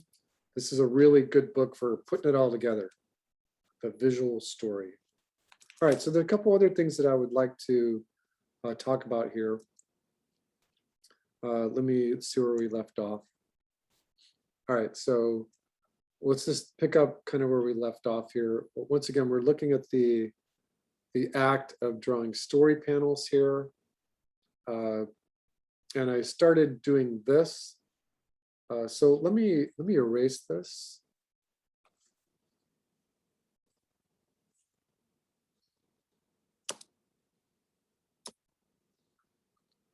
All right, so if I'm using just a piece of paper and I'm drawing up my first thumbnails, what I might just do is get my little template, my little cardboard template, and draw my title card. So I just did that little introduction thing there, Bat Hag.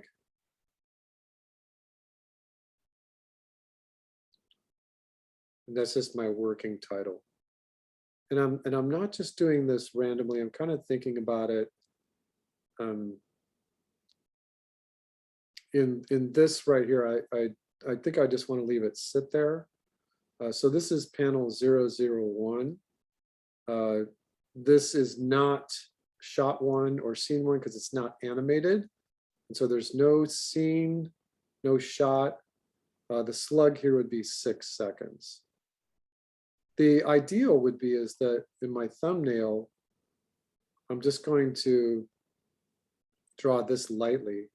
And again, I'm pretending that I'm just using paper. So in this layout right here,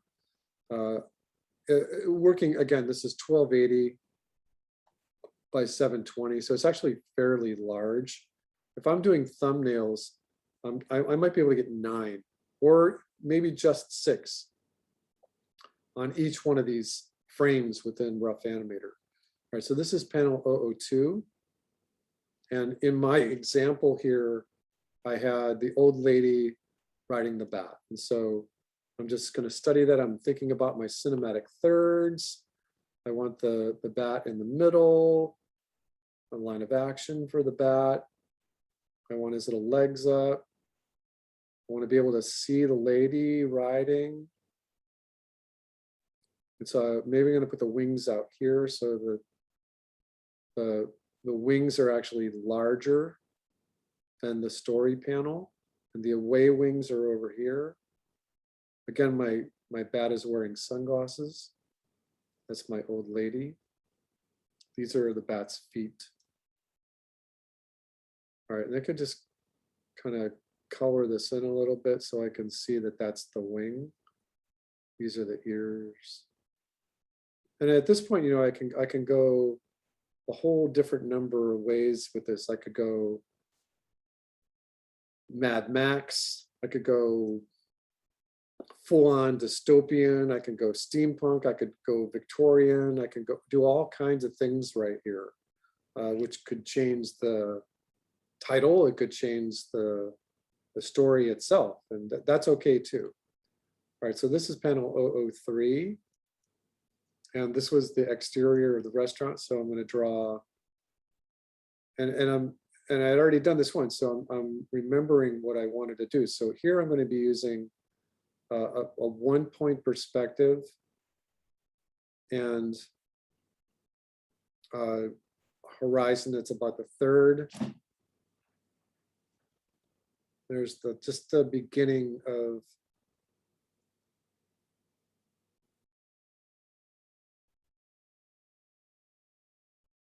what I want this restaurant to look at. So there's a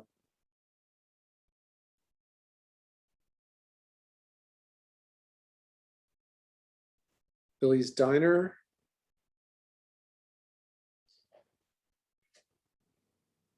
All right. So this is shot 1. And again, the camera is panning. So the action is in place. This could just be 3 seconds. So I'm just going to write 3 seconds, or you could do it in frames. You could write 72 frames. If you put a little square with a line through it, that's traditional mark for frames. Some people used 72x, but the commercial studios were often using the F and the X for visual effects in their camera sheets. So it was either seconds or one of these, seconds or frames. All right, so for this panel 3, this is shot 1 again, because this is scene 1 and this is scene 2. If you needed to, one of the reasons why that storyboard template thing that we talked about, which I think I've already put away, is that you don't have any room to draw if you wanted something wider, right? So in our story, in our example here, when we were talking about starting close and then pulling out and zooming, you couldn't do any of that if you are using that storyboard template thing. Here, if you just have a regular digital palette or a big piece of paper, you could do whatever you want. So, and we've already drawn and thought about thumbnails here once. So I can kind of just think about, this is the exterior shot. You know, this is day.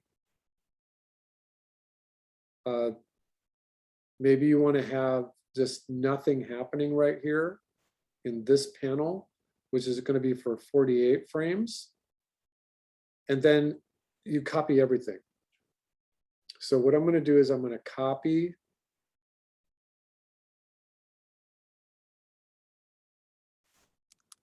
and paste.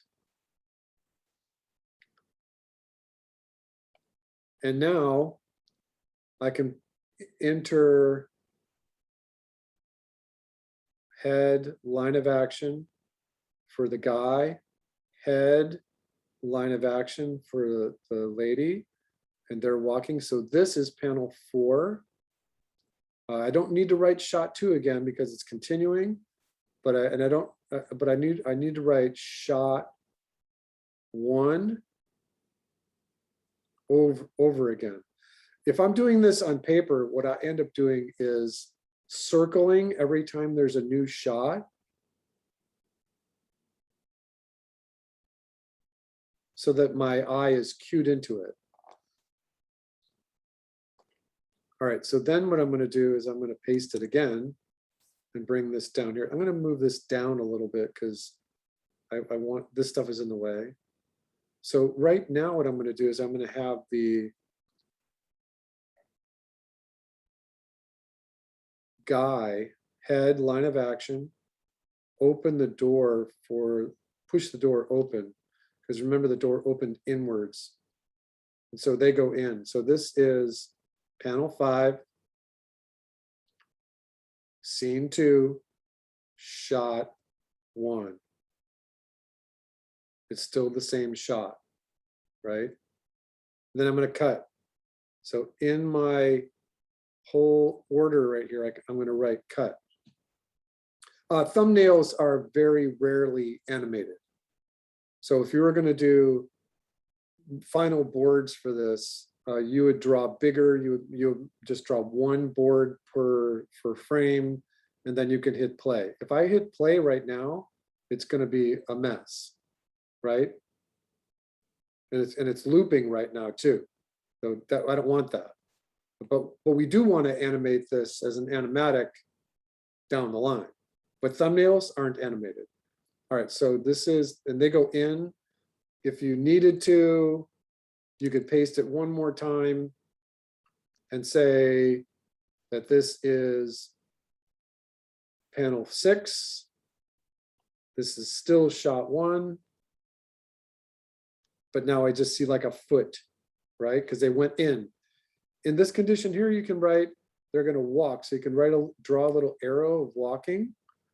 You can, in this right here, you can say that the clouds are panning to the left, to the right.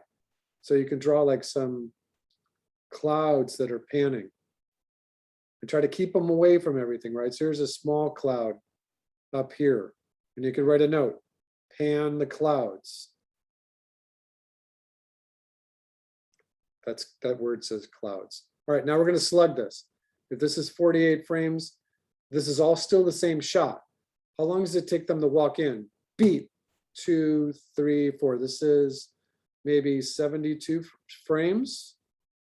And then they turn and go in. That's a little quicker. That could be 36 frames. That's a second and a half. And then the last one is just the foot going in. That's like 12 frames. So that's a good slug. All right, you see how I was working with that, everybody?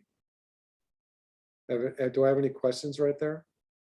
So again, I want my title card first. In the world of cinema, you can put the title card last, but these are very, very short films. So just put your title card first. And if the title card is not animated, then there's no scene and it's not a shot. It's just panel 1. Everybody pretty clear here?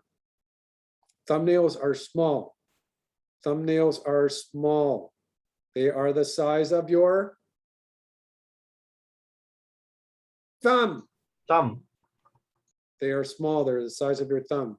You draw them fast. There are only a few details. There are only a few details. Even the perspective is rough. In the world of animation, rough is good. Messy is not. There's a difference between being messy. Ooh, I'm going to make it like messy. No one, you don't like that, Chloe? You don't watch soccer? Messy is not. Messy is bad. Rough is good. Rough is good. If you go back to the Pinterest board, these are all rough. I love rough drawings. There's huge value in rough drawings. There's just an enormous aesthetic in rough drawings. This is a rough drawing. It's not clean, but it's beautiful. It's perfect. I thought I just saved one the other day.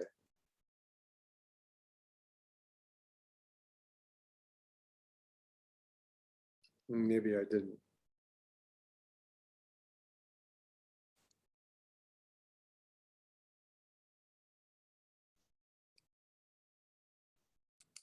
All right, let's go back here. So if I'm drawing this and on paper, in the bottom right-hand corner, this would be paper number 1. So right here, this keeps it in order so that, I mean, it's obvious if you just follow this, but I always like in the bottom right, this is the page number. And for us here, if you're drawing digitally, if you're drawing in Photoshop, you're going to need a stylus and a tablet. Do not draw with a mouse.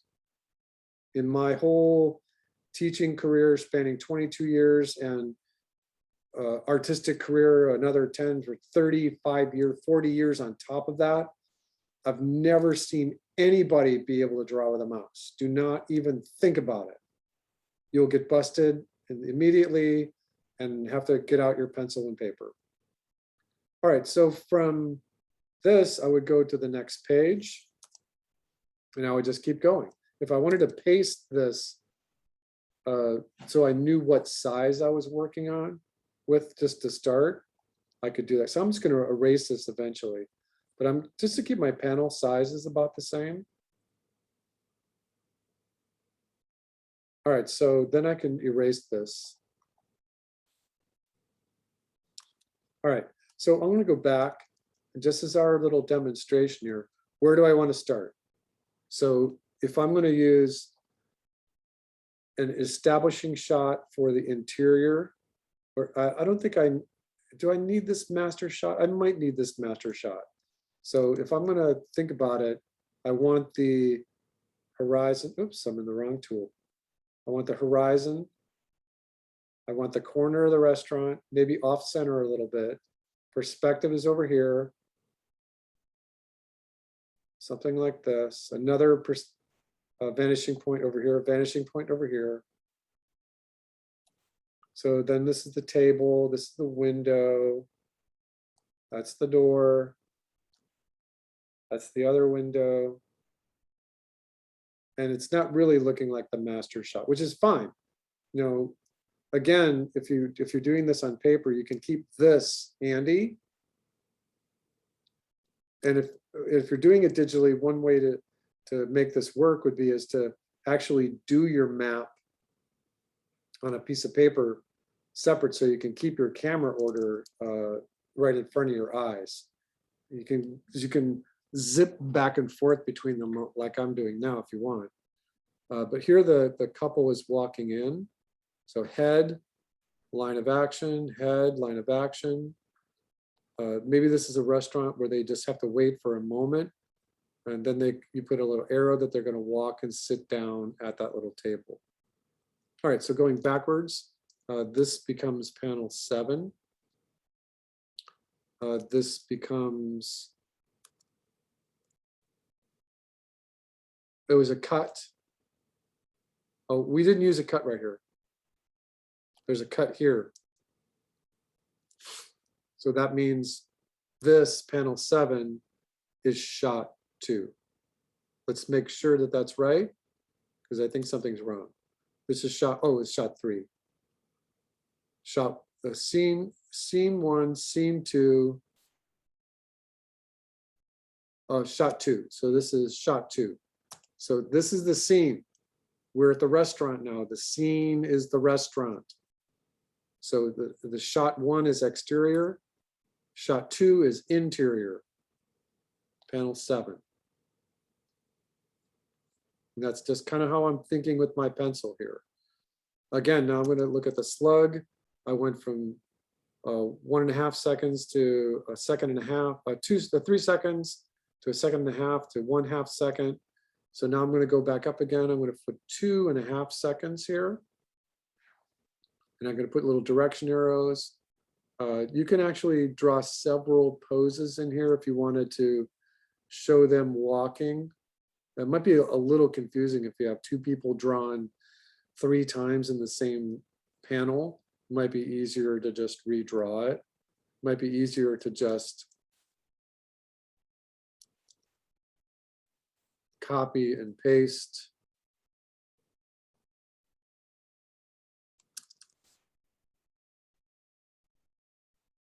And erase. You know, there's advantages of doing it any number of different ways. Panel 8,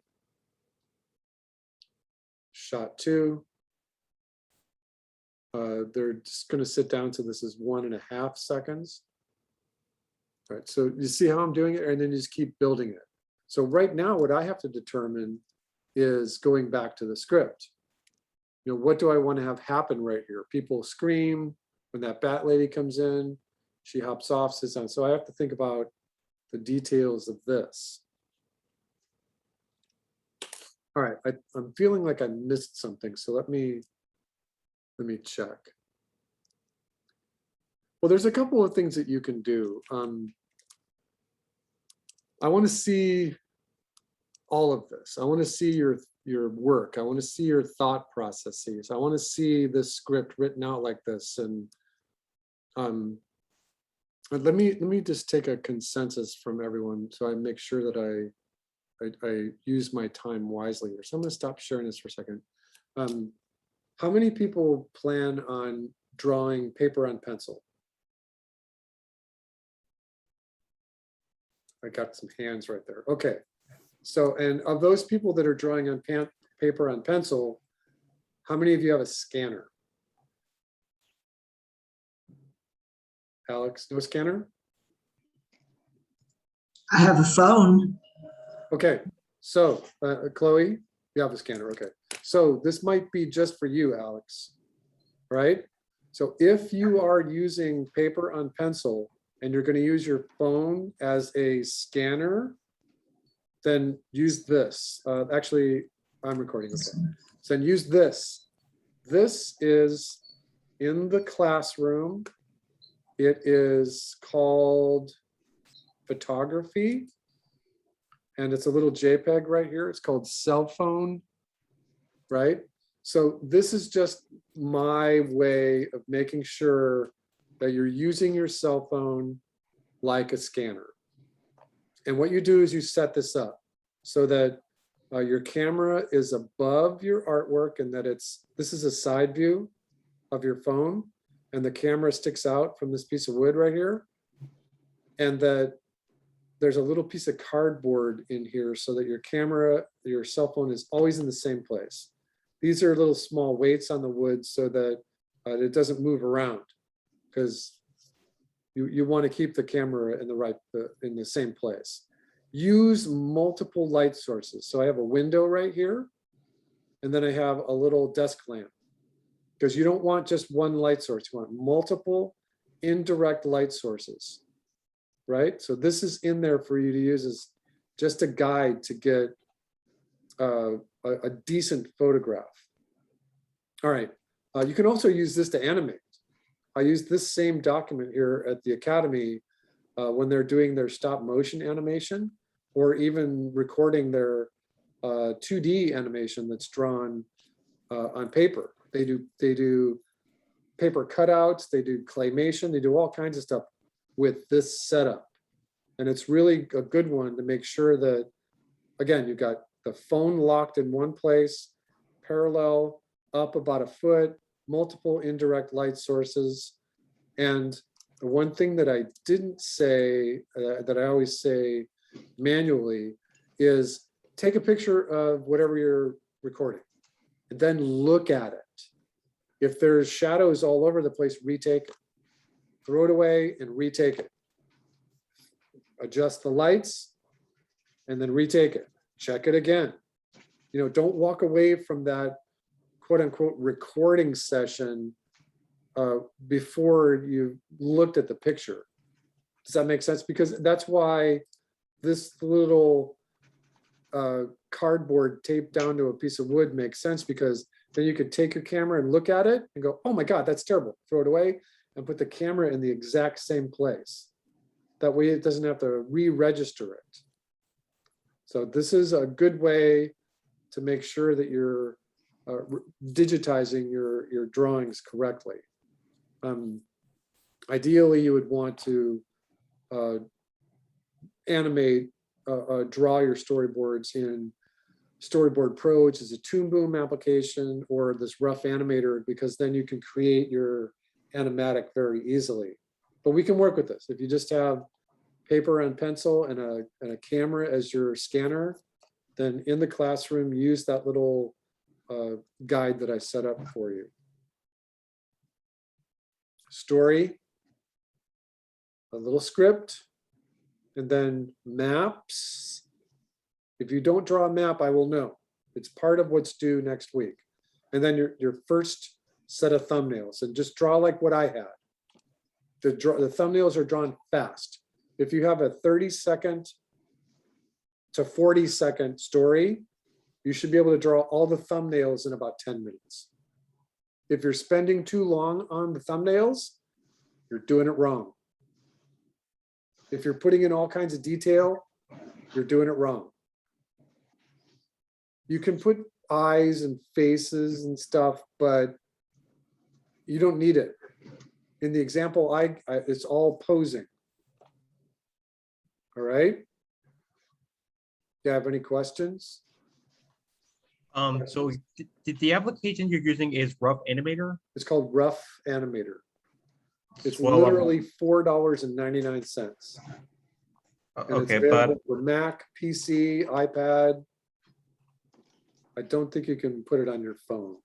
so is it highly recommended to use it for this class? Or I like it because it's cheap and it's easy. You don't have to spend any time learning it. I didn't like teach you how to use it. I just showed you how to use it. so it's okay if I use like Photoshop or something, or Yeah. it's Yeah, you can use Okay. Photoshop. okay, perfect, great. Yeah. Thank you. Yeah. Do you have a stylus and a pad? Yeah, in my room. So you might want to try Rough Animator. It's really fun. You know, because there is an animation timeline in Photoshop, but Photoshop was not designed to be an animation tool. This is just, you don't have to worry about it. It's just draw. Oh, and you can animate too. You know, you might want to pick it up. It's cheap and easy and practically free. All right, each week I'll record these and I will take the recordings and put them on YouTube, and in the same announcement area, I'll just put Zoom recording 18 August. And you can go back and scrub through it and go, what the hell is Billy saying right there? God, that teacher's a maniac. He goes too fast. Then you can go back and look at it. Okay, just thumbnails. In this class, I think I stretched it out so that we have 5 total stories.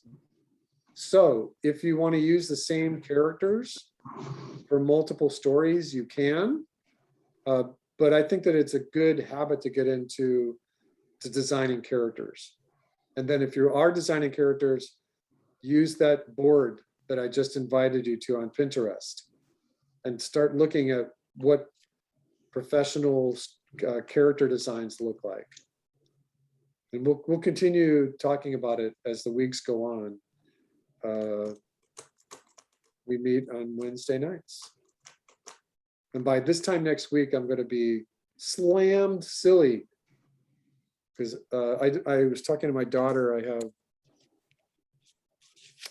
2 classes at the Kenyatta. I have a special effects class at the Academy, and I'm full-time student at State. Oh, and I think I might have another job at Kenyatta too. I find out next week.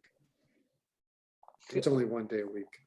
So is the homework due just before class? Is that the deadline? Yeah, just before class is fine. And I'll put a little place where you can put it in the assignment area. I don't think anybody's ready to hand in their homework right now. So how do you want homework? Do you want it as a PDF of all the scans, or do you? I'll put it in as either a series of JPEGs. The best thing is a multi-page PDF. Okay. Multiple page PDF. So you want to have the paper template ready before doing the thumbnail? I think that follow my example and just draw loosely. You know, one of the other things that I didn't mention was that sometimes I do little drawings for social media and I use this. I use a square template because Instagram is square. And so if I'm drawing square, then where are my focal points? I have cinematic thirds and I have a whole bunch of other things to consider. But if I'm drawing for social media, I draw square. So I have this, which is 3 inches by 3 inches, which is a perfect draw size for doing sketches for Instagram. Multi-page PDF is the best. So if you're stitching PDFs together coming out of Photoshop, that's ideal. And again, I know that we're in the middle of either the Delta mutation or the Lambda mutation, and oh my God, just don't get sick, anybody. I'm going to be flexible with due dates and flexible with cats ruining your homework, all of that fun stuff. Okay, you can, oh, one thing that I would like, I have 8 different emails, and I like the fact that 7 of them are quiet most of the time. So in the chat, if you need to get in touch with me fast, just use the billyb_44@yahoo.com. Some of you already know this, but use my Yahoo. I just put it in the chat. And then that's I can see that on my phone, and then I'll open up my computer and I can respond right away. And don't be surprised. Tell them, Chloe, sometimes I answer your email before you hit send. I can be really fast. Scary fast. All right, I will see you all next week. Billy, Yeah. I just see the chat coming in my end. What's happening? Yeah, I I did- didn't get the email I sent to the didn't chat. get the chat. It's in the, so go, if you're in Zoom, Yeah. go to the top on the bar, the very, very top, Oh, and go to view, right? yeah. View and then chat. It's not showing. The email is not showing. So You may have sent it as a message to one of the students, but not to everybody in the Yeah, chat. Oh, like that- you oh, I'm just sent sorry. it directly to me though. So yeah, maybe sorry, that's why. strange. All right, so you're right. I should be taken out and shot.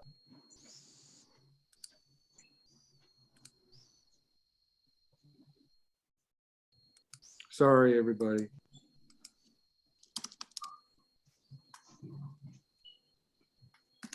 I mean that too. Take me out to the back 40 and shoot me. There we go. Now, All right, that worked. Thank you. there we go. All right. Thank you. You're welcome. I will see you next week. Normally what happens is the recording takes about 20 or 30 minutes to scrub to my desktop, but then it goes up on YouTube really fast. And as soon as I get the link, I put it up on the board so that I can forget about it. I don't have to worry about it. But it's a habit that I've gotten into over the last year and a half. So every week, expect the recording to be on YouTube by the end of the day. Okay, I will see you all next week. Thank you. Thank you. Thank you. All right. Bye, Billy. Thanks. You're welcome. Bye. Thanks. Thank you. Bye. Later, everybody. Okay, bye. Bye, Billy. Ciao for now. Billy, 1 second. Yep. I'm in the history class. Is there classes or is that online only? This class? No, the history class, 442. Oh, are you in that one too? Yeah. That started there- today. Is And there it is- lectures? Is there lectures or is there just online stuff? It is all online. Okay, that's It is what I need. completely, totally online. If you wanted to join me for, I originally had thought that I was gonna put the office hours on Saturday, but I changed my mind. And I put my office hours for that class at 2 o'clock on Friday afternoons. And I think I put that in the classroom. I have a note right here for me to check that. It's optional. If you don't have to be on Zoom in that class at all. Yeah, I just didn't see when the classes, so now my compulsive schedule is starting to look complete. Yeah, and that class is super easy. It's super easy. Good, I need an easy class. It's really easy. And I made a note for all of you. I had to put that class together 2 summers ago, and I had to write it really fast, and I had to do everything really fast because it was like September 24th, and then the class went live on August 18th. And I only had like 2 weeks to do everything. And I made some mistakes when I was doing the answers for the quizzes. And so just let me know. If you feel that one of the questions on the quiz is like messed up, it probably is. And it's not what matters to me is my grade book, which looks like this. It's an actual physical piece of paper. And I will fix it here so that you get the right grade. And I'll also fix it in the classroom, but I did have to write it very fast. And I know that there's at least 4 questions that are funky. Just let me know. It's an easy class. There's no writing. You have to design a primitive game, a card game, a board game, and then whatever you want for the final. It's like a platform game or a shooter game. It can be whatever you want. It's easy. Sounds like fun. Yep. All right, we'll see you next week. Okay, bye, thank you. Okay, ciao for now.